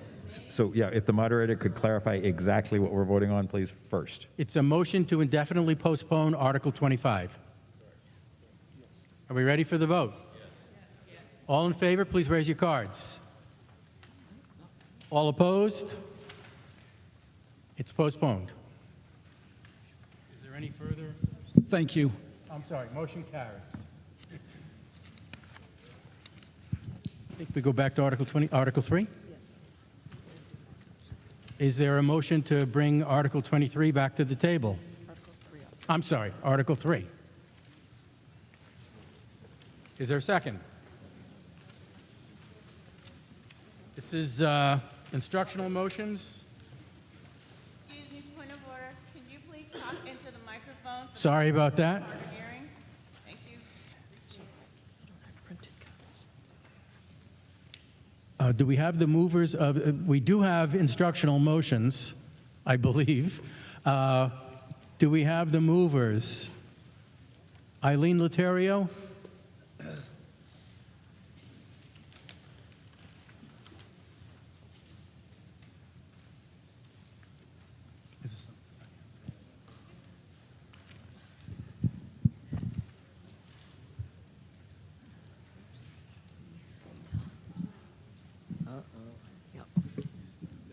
Okay. All right. Maybe a little bit lower, yeah. Us tall guys need a little bit more altitude. Oh, thank you. Okay, thank you, yeah. Eileen Laterio, Precinct 8. Thank you, Mr. Moderator. I'd like to start with reading the instructional motion, if I may, aloud. I, Eileen Laterio of Precinct 8, do hereby move that since the origin of town meeting and its adoption of representative town government in 1944, for most of those 70-plus years, town meeting members sought the blessing of a higher power to guide their deliberations by opening its proceedings with an invocation delivered by a member of the clergy. Many town meeting members are presently desirous of returning to this well-established historical and prayerful practice. Therefore, town meeting members and the town moderator are instructed that all future town meetings shall begin with a spiritual reflection delivered by a member of the Reading Clergy Association. The moderator shall ensure that this honor be rotated among all faith leaders represented by the Reading Clergy Association. This instructional motion will also provide a consistent and manageable structure for our town moderator or his designee to contact the Reading Clergy Association to deliver the town meeting invocation at our opening sessions each year. Now, at this point, I'd also like to use about 3 minutes to provide some context for the motion. As a Reading resident for over 4 decades and a town meeting member for several cycles, for as far back as I recall, the town moderator at the time would open town meeting with an invocation delivered by a faith leader from a place of worship in our town.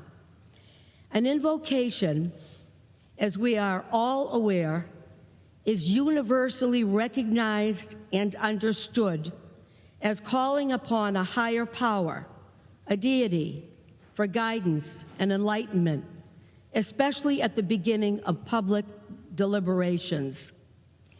Some town meeting members who served for even more decades than I also recall a clergy member being present to offer the invocation, with a few exceptions. There were times when the clergy wasn't available, or perhaps absences occurred due to illness. Our present Reading Clergy Association, which consists of representatives from all religious denominations, collaborate and gather together in a spirit of genuine fellowship and ecumenical diversity. When speaking with a senior member of the association, I was told that moving forward, the RCA is open to renew their involvement in delivering the town meeting invocation on a rotating basis in the interest of fairness and inclusivity. We are indeed blessed and very fortunate to have such a vibrant, active, generous group of faith leaders, pastors, ministers, priests, vicars, deacons, rectors, who continually contribute their time and talent in serving our community. Engaging these faith leaders will serve to unite our assembly, remove any semblance of partiality, and inspire us to make the best decisions for all town residents. In addition, improving this motion will also provide a consistent and manageable structure for the town moderator to follow when scheduling a representative from the Clergy Association to deliver the opening invocation. Thank you. Thank you. Is there further discussion? Yes. No, you. Oh, I'm sorry. Is there a second? Is there a second? Yes, there is a second. Yes. Yes.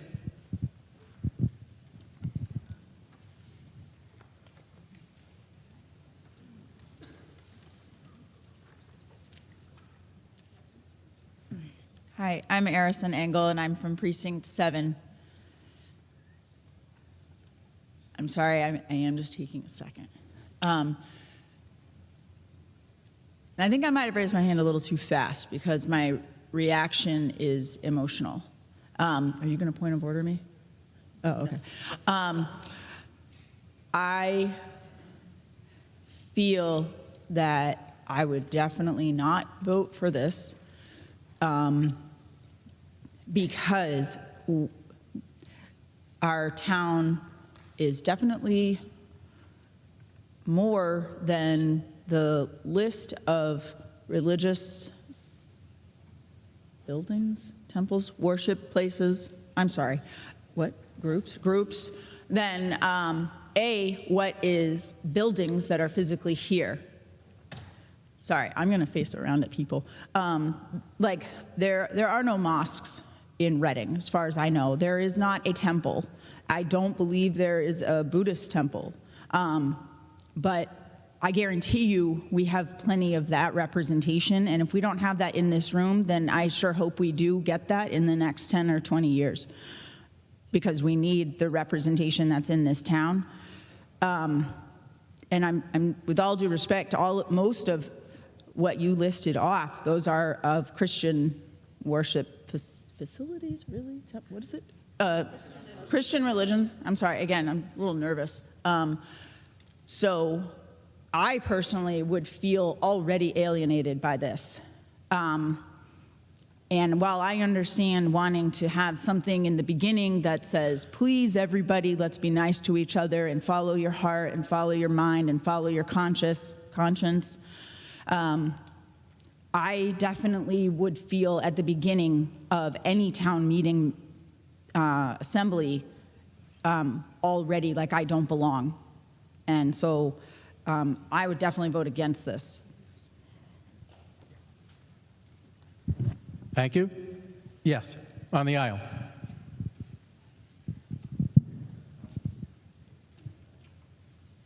Yeah, you. Yes. Sorry, yes. There's a town meeting member who cannot be here tonight. She's home quarantining during COVID. She asked if I could get permission to read a statement for her. May I ask you to identify yourself, please? My name is Martha Moore, Precinct 8, and I would be speaking on behalf of Linda Snowdoxer, Precinct 1. Thank you. Sure. She asked me to read, I respectfully ask this body to defeat this instructional motion. I understand where it comes from. It comes from the author's heart and faith, and I respect and honor that. However, an invocation is the action of invoking something or someone for assistance or as an authority. It can, as a prayer, include a supplication to a higher power. However, it does not have to. I believe we are invoked to do this work of our town by the people who elected us. Those people have a diversity of beliefs, faiths, and cultures. Including one person's belief in a higher power is not respectful, nor is it inclusive. They did not elect us as Christians, Jews, Muslims, Hindus, or any other tribe, as Bill Russell would say. They did not elect our higher power to do this important work. They elected us, and we should be uniting as a team to collaborate to get this work done in a thoughtful, respectful, and inclusive way. I believe as an instructional motion, the practice of rotating our town's clergy in leading a prayerful practice of invoking a higher power is not respectful, inclusive, or necessary. There should be no mention of a higher power. Although I believe in a higher power, I respect that that belief is not shared by everyone. I recognize and appreciate Ms. Laterio's efforts to be inclusive in this motion by proposing that the Reading Clergy Association rotate their members in presenting the invocation. However, the reality is that even with a rotation of clergy, all of our residents would not be represented. Nor should our faiths be made an issue in preparing for town meeting or on our town meeting floor. In the 9 years that I have been on town meeting, the invocations have not been delivered by clergy, although the higher power has sometimes been invoked. Each time I have wondered how appropriate that prayer is. Each town meeting member here is welcome and encouraged to pray privately to their higher power to help them make sound decisions for themselves and their neighbors. However, doing this as a group is not appropriate for a government that separates church and state.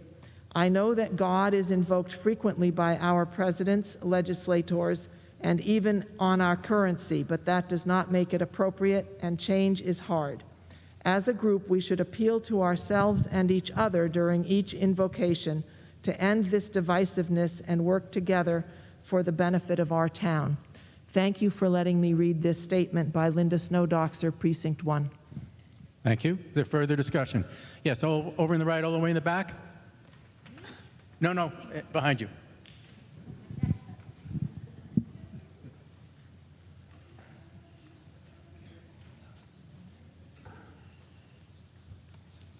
Hi, Carrie Perry, Precinct 6. I just wanted to draw this body's attention to the Martin Luther King Day event. It looks like for that event this year, we did have an interfaith invocation, and I believe that was put on by the town and the social justice lead from the library. So just wanted to bring up that point of comparison. Thank you. Thank you. Further discussion? Yes, Mr. Beckwith.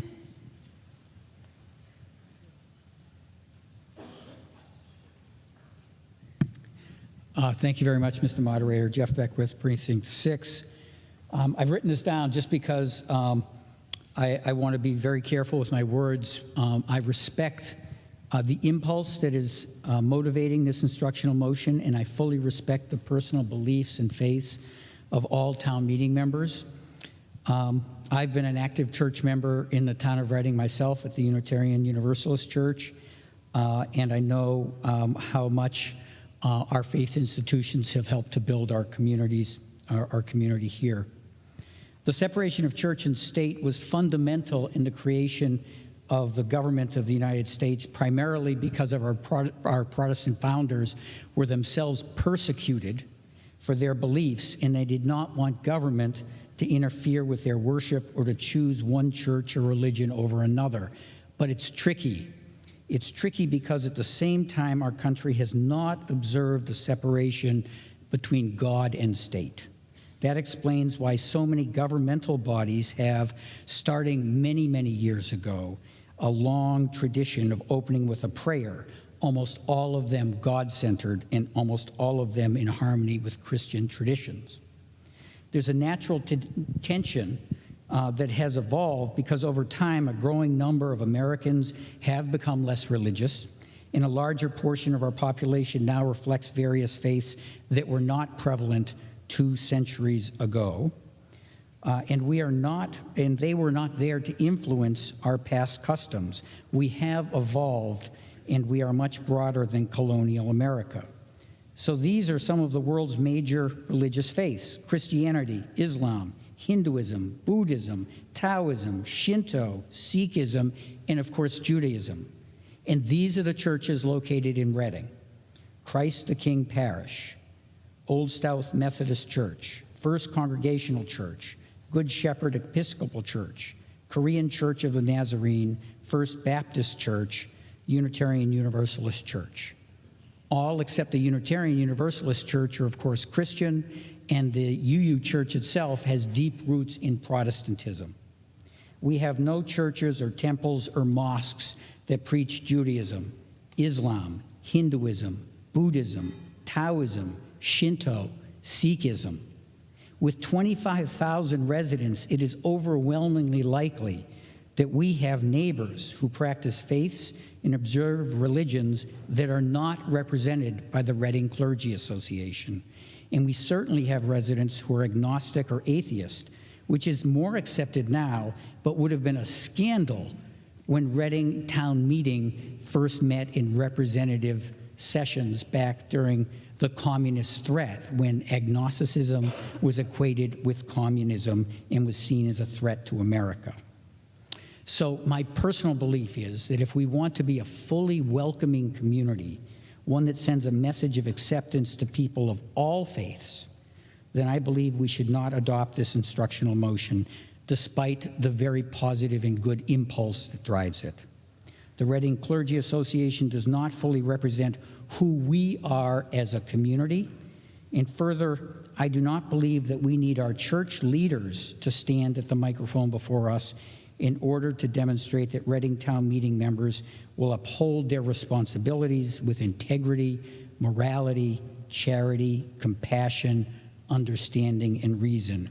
Our actions as individuals and as a body will demonstrate that. If town meeting wishes to open its sessions with a moment of prayer or personal reflection, I respect that. Majority rules. However, it is my humble suggestion that we do not need a church official to lead us in that process, because by definition, that would send a message of exclusion to many in our community. Thank you very much. Thank you. Is there further discussion? Yes, on the back, on the aisle. Yes, you.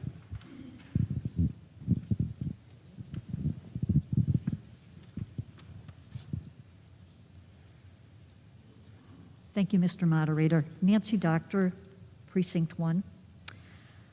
Our democracy allows freedom of all religions, but not all religions allow freedoms or even democracy. And for that reason alone, we should not support this. Just because the Supreme Court says you can carve out exceptions for prayer in government meetings does not mean that we should. In fact, as elected officials, we've taken an oath to a secular constitution. And as many other speakers have said, this would marginalize a number of our residents. 1 in 5 Americans identify themselves as non-religious.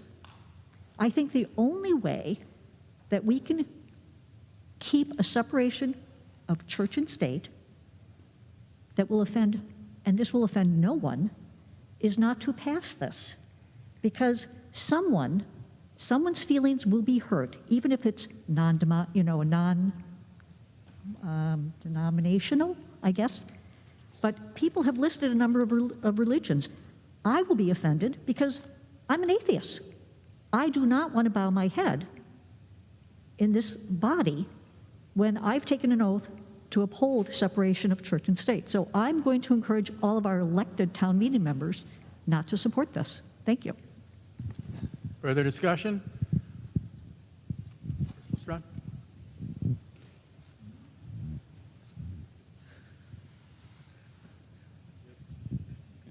Interesting.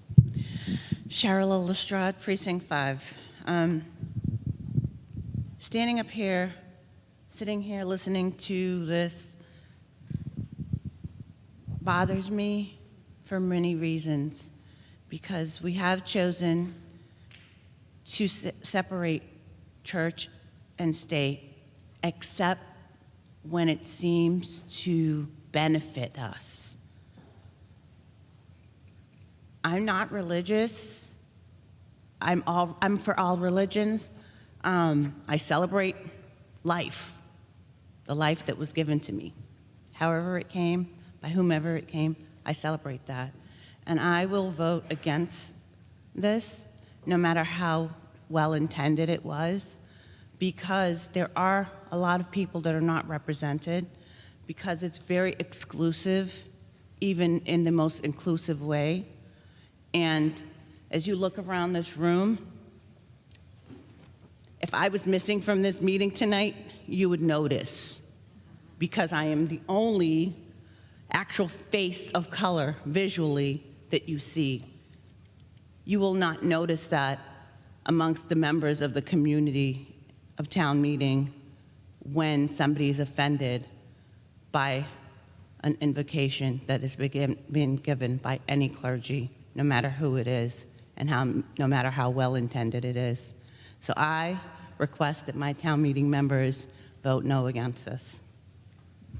Further discussion? Yes, waving your card.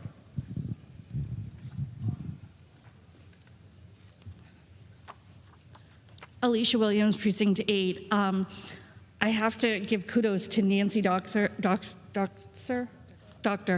and Sharilla for so adequately putting the fact that we should separate religions and the town And I'm just reminded of a discussion about a menorah and a Christmas tree.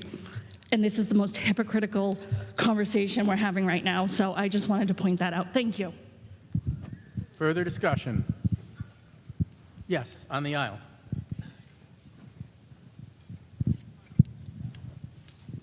Susan Craven, Precinct 2, to end debate. This is non-debatable? Yeah. Non-debatable, 2/3? Is there a second? Okay. The counter's here. Those in favor, please stand. Ending debate.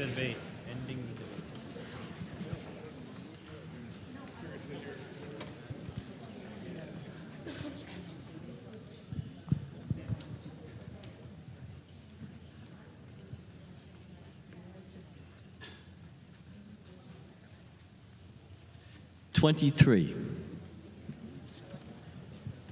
22. 24. 31. The vote being 100. Oh, are we missing? No, those that are against. Oh, I'm sorry. Those against. Please rise.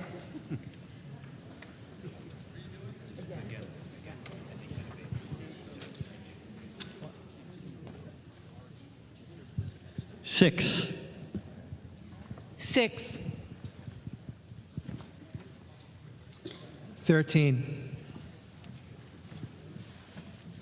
21. Now the vote being 100 to 46. Debate is ended. The motion carries. Oh, no, debate's ended. Okay, now we vote on the instructional motion. Okay, this is a majority vote. All in favor, please raise your cards. All opposed? The motion fails. Is there another instructional motion?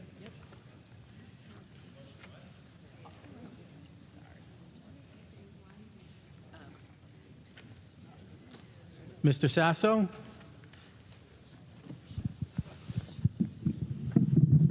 Thank you, Mr. Moderator. John Sasso, Precinct 2. So just a little bit of history here.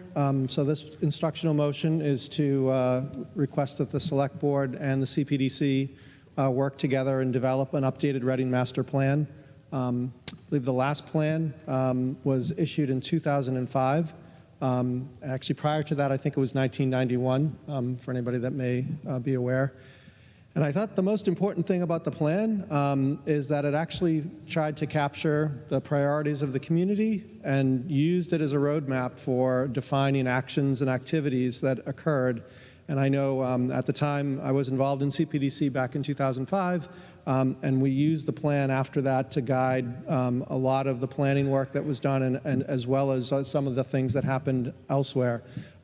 Interestingly enough, the Birch Meadow Master Plan, a lot of the activities and strategies that were defined in that master plan from 2005 were reflected in what came out of the Birch Meadow Plan. So I'd like to suggest that the town consider putting that effort back together. It was a pretty significant effort. If I remember correctly, it was almost 2.5 years worth of work. It involved soliciting input from all sorts of parts of the community. It involved almost representation from every department, and it was a pretty significant undertaking. But I'm really concerned, given all the priorities that the town is trying to attack, that we don't seem to have a real strategy and a plan to kind of work through this. And so that really was the intention of what the master plan did. So again, I think it's well overdue. Again, the first one that I recognized was 91. Another 14 years later was 2005, and here we are 18 years later, and we still don't have an update. So I'd like to submit that it's time, and I hope folks will support this. Thank you. Thank you. Is there a second? Thank you. Further discussion? Ms. Klisch?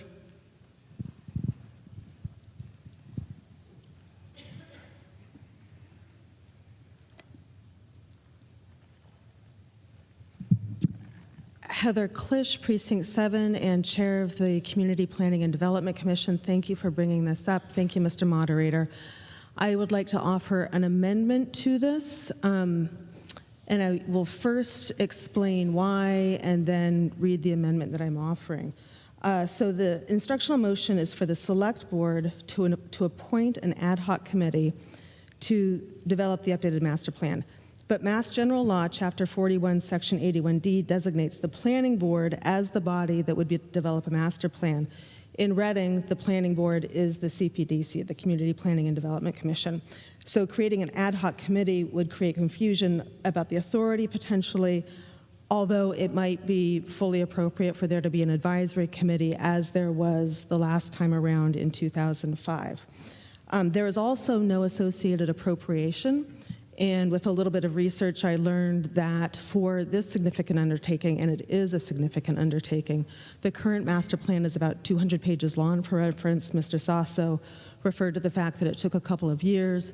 A reasonable estimate for what other communities have spent on similar initiatives is between $150,000 to $250,000. So I am suggesting an amendment as such is up on the board that would say instruct the Select Board in consultation with the Planning Division, which is the staff, and the Community Planning and Development Commission to recommend an appropriation to then develop an updated Reading Master Plan, and the rest of it remains the same. Thank you. Is there a second? Okay, further discussion on the amendment, the proposed amendment? Mr. Doxer? Thank you, Mr. Moderator. Mark Doxter from the Select Board and Precinct 1. I want to applaud both Mr. Sasso and Ms. Klisch for bringing these forward. The Select Board has, in fact, been having some discussions about how to create more of a strategic vision and to be able to have something that we can kind of attach priorities to and make sure that as we're working on all these various projects, we can just make sure that we're accomplishing the goals we're trying to accomplish. I think that the amendment that Ms. Klisch has brought forward, I think makes sense. I think it is it's a large effort. It's a very substantial effort that we want to undertake. We want to do this right. And it's a real opportunity. The town has seen a lot of growth, a lot of different activities, and a lot of priorities. We need to make sure that we're kind of putting them together. It shouldn't be a game of whack-a-mole. It really should be much more of a plan, and I think that we can accomplish that. So I'm voting in support of the amendment to the original motion. Thank you. Further discussion? Mr. Sasso? Thank you, Mr. Moderator. John Sasso, Precinct 2. First of all, I'm fine with the amendment from my perspective. I do recall back in 2005, I think there was a grant that the town received from the MPAC to support that activity, so it would be great if we could also pursue whether that's something that could be added to the process. So thank you. Further discussion? Yes, on the left.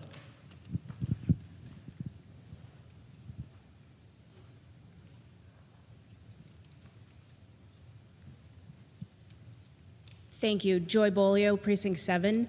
I'm just wondering if there's a timeline where other towns, peer communities have these done it. Are they every 20 years? Are they every 10 years? How often do you ask for something like this? Mr. Sasso, can you respond? Thank you, John Sasso, Precinct 2. If I recall correctly, the original intent was every 10 years.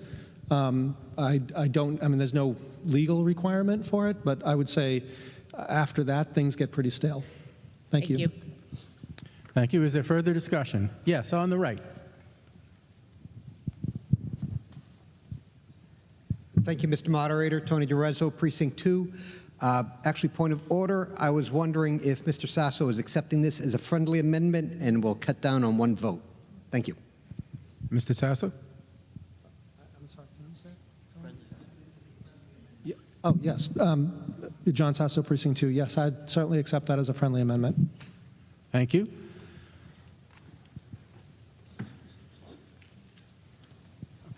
So is there any further discussion? Seeing none, are we ready for the vote? Okay, this is a majority vote. All in favor, please raise your cards. All opposed? Motion carries. No, there's one more. I'm sorry. I believe there's one more instructional motion. Oh, I'm sorry. Mr. Sasso, it's you again. Thank you, Mr. Moderator. John Sasso, Precinct 2. So first of all, I just want to clarify. So this instructional motion was intended to require an update to the bylaw, if that was the most appropriate vehicle, to require that all town elected boards, committees, and commissions have their meetings available for viewing either in real time and accessible as video recording on a public website. So I just want to be clear, I was not intending with this motion that all elected, non-elected, appointed boards, I was only focused on elected. So if that is not clear, I'm happy to adjust this to say all town elected boards, elected committees, and elected commissions. But that was my intent. So. Is there a second? Thank you. Okay. Any further discussion? Thank you. Ms. O'Neill?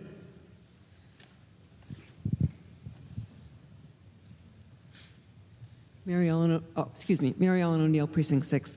I can't think of any elected committees or commissions, so I thought we just had elected boards. That's a board. Okay, school committee. Any elected commissions? That's a board. Just to clarify and to name which ones would be fall under this as elected? Right. Which ones would fall under this, John? So it would be the Select Board, the RMLD Board, the Board of Library Trustees, and...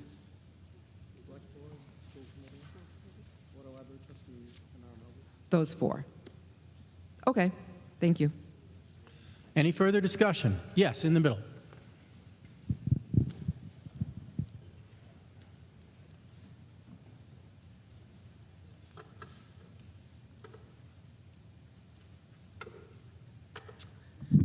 The Reading Democratic Town Committee, David Z., Precinct 5.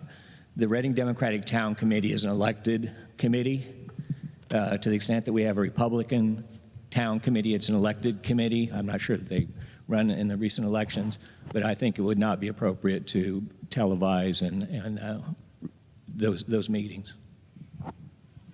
And therefore I'll be voting against this motion.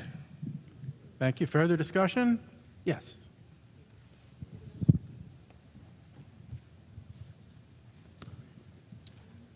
Thank you, Mr. Moderator. Cappy Pop, Precinct 4, current Bolt member. Just to clarify, because it's been raised that Bolt was part of this. In the April 11th meeting, Bolt voted unanimously to televise all meetings. There is some issues with RCTV's current conflict of interest or procedural that we can't use RCTV directly, so they will be streamed via Zoom and put on the RCTV YouTube channel for perpetuity. So that will start on the May 8th meeting going forward. Thank you. Mr. Maltese? Thank you, Mr. Moderator. And just to echo that statement, we have been having conversation both with Bolt and RCTV. Unfortunately, RCTV has a contract with the town where the meetings that are recorded are on the contract, and the Planning Commission is one of those meetings, and it so happens that they both meetings happen at the same time. So we're trying to figure out the mechanics essentially of how Bolt is going to do it. As the previous speaker has already said, the intention is to get there, and Bolt has voted to get there. It's more a matter of mechanics, and also we believe that some additional devices have to be installed in the library as well. So it's more a matter of time. Thank you. Further discussion? Yes.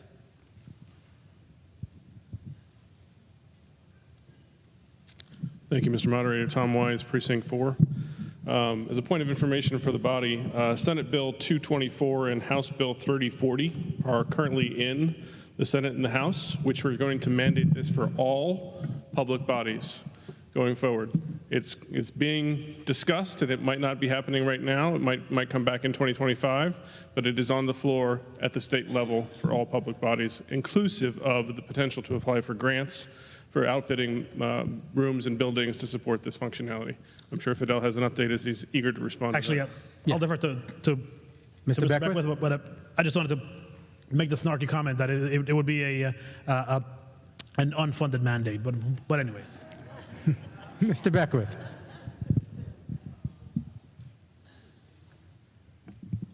Thank you very much, Mr. Moderator. Jeff Beckwith, Precinct 6. My day job is working for the Massachusetts Municipal Association, and this is an issue that we have been deeply involved with. So this is not just a Reading issue, this is an issue of concern all throughout the state. Of course, the pandemic brought this overnight transformation of Zoom, opening up municipal meetings to the general public in ways that was never really foreseen, and which was a very good thing. The challenge is that very few communities have the resources to be able to implement a proposal or a policy such as this, even if it's just restricted to elected boards. The legislation that's just been referenced would actually mandate that municipalities for all appointed and elected boards and committees and commissions hold both hybrid meetings, in person and remote access meetings with remote participation. That legislation is wildly unaffordable, would cost tens of millions of dollars for communities to implement, and we could never have enough meeting space in order to accommodate all of the nearly 50 subject to open meeting law boards and committees that the town of Reading has, and larger communities have close to 100. So that legislation, we hope, will never see the light of day. And what we have worked on is an extension of the remote meeting option, so the communities can continue to have remote meeting possibilities and be able to Zoom for access. The challenge with a proposal like this, while this is where we may be in a few years, putting in place a bylaw before the town has the resources, the capacity, the space, the technology to be able to have hybrid meetings, would actually then force these meetings, in order to comply with the bylaw, to be all remote. That's the challenge. So we're in a period of transition. I think this is a wonderful idea whose time is not yet here, and an instructional motion like this in a couple of years might be something where there would be funding available from the state to help to implement it. There was funding that we advocated for that was defeated by the legislature. So we're concerned about an unfunded mandate and creating a mechanism that would compel boards and committees to meet remotely in order to implement something like this, instead of being able to meet in person. But we're getting there. It's just going to take a lot longer. Thank you. Further discussion? In the back? Yes.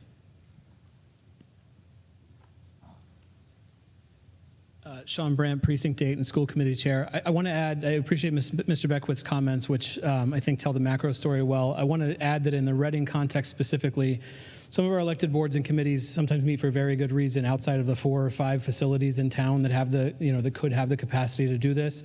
Boards may have retreats. We annually hold a meeting in Boston. We're having our meeting on May 25th at the METCO headquarters. And as I understand it, RCTV doesn't have the capability to broadcast from there, so they're going to be recording it, and the YouTube would be made available. It's, of course, a posted meeting. Folks are welcome to come attend. This would prevent us from having the opportunity to go to Boston and make ourselves available to those families as a committee, for instance. So I would encourage town meeting members to vote against this and not impose restrictions on us that may, in fact, go beyond what the state imposes upon us shortly. Thank you. Further discussion? Mr. Ventura?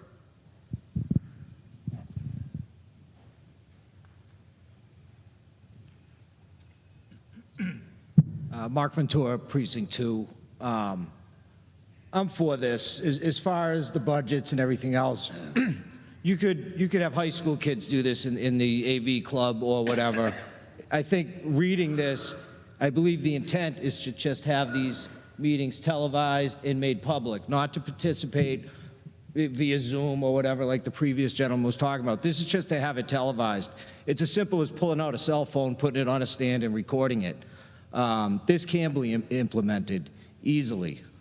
So I am for this, and I'd like to see this passed because it's all about transparency, isn't it? Let's all be transparent. I have to do that at my workplace and my job. City officials, town officials, boards, everything should be held accountable to and transparent. So I'd like to see them made public. I think this is a great idea. Thank you. Thank you. Further discussion? Move the question. Yes, on the aisle in the middle. Yes, you, sir.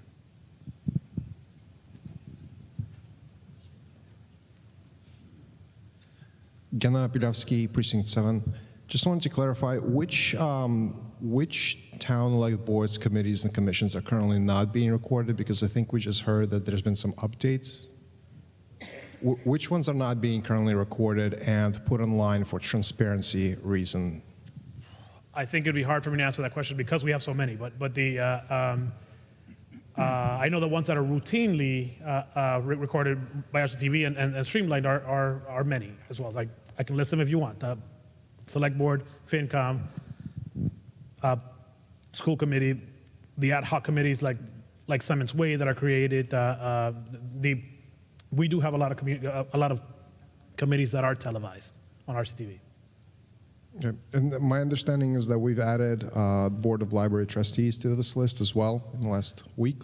The Board of Library Trustees voted to begin that process. However, it is more on staff at this point to work out the details and mechanics of making it possible.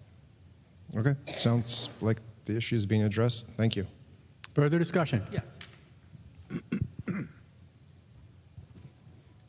Thank you, Mr. Moderator. Sheila Mulroy, Precinct 1. I have a question that I don't know who could answer it, but town meeting is we're elected committee.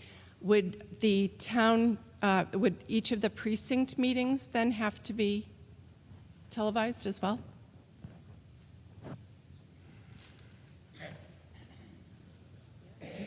Okay. I don't know if anyone anybody who can answer that? but. Town Council, can I indulge you?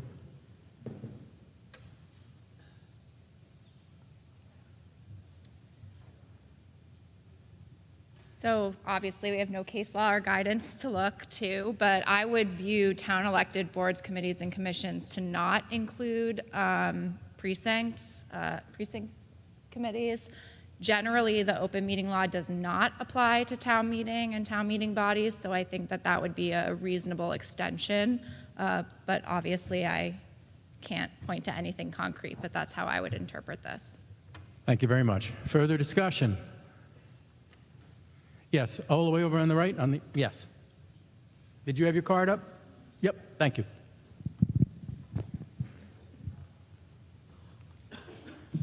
Thank you, Mr. Moderator. Nancy Doctor, Precinct 1.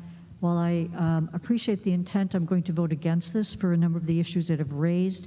Perhaps the writer could come back if they're looking to record specific boards, then I would like to see this presented. I think this is too premature. I don't have any information from RCTV on this, on the cost of any of this.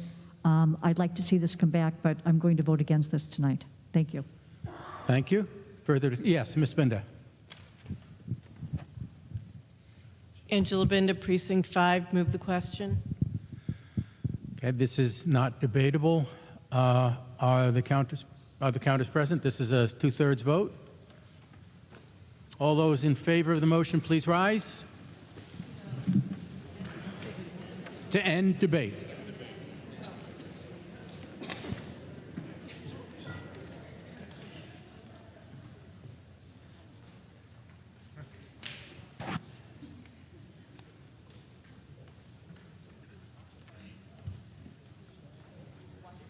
$24.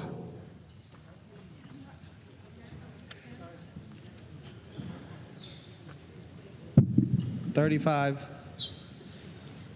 27. 36. And those opposed, please rise.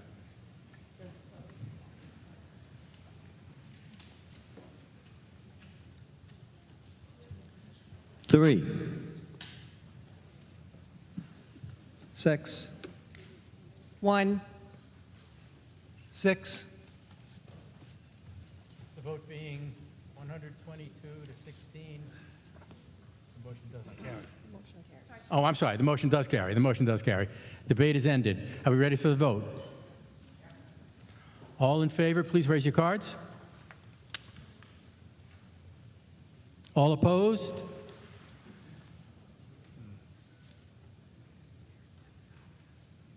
I'm sorry, I'm not certain about this. I'm going to have to ask for a count. All in favor, please rise.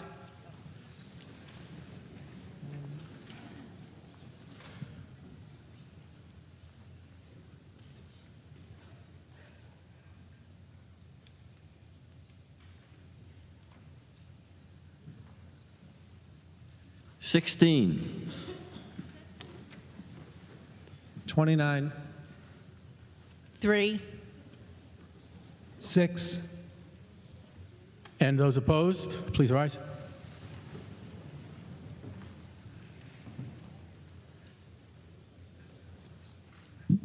11, 10,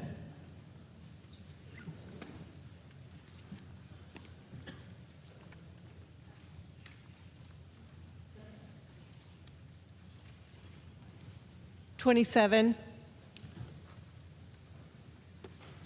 39, The vote being 54 in favor. I'm sorry, 54 in favor, 87 against. The motion does not carry. Mr. Doxer? Mr. Moderator, thank you. Motion to adjourn, sine die. All in favor?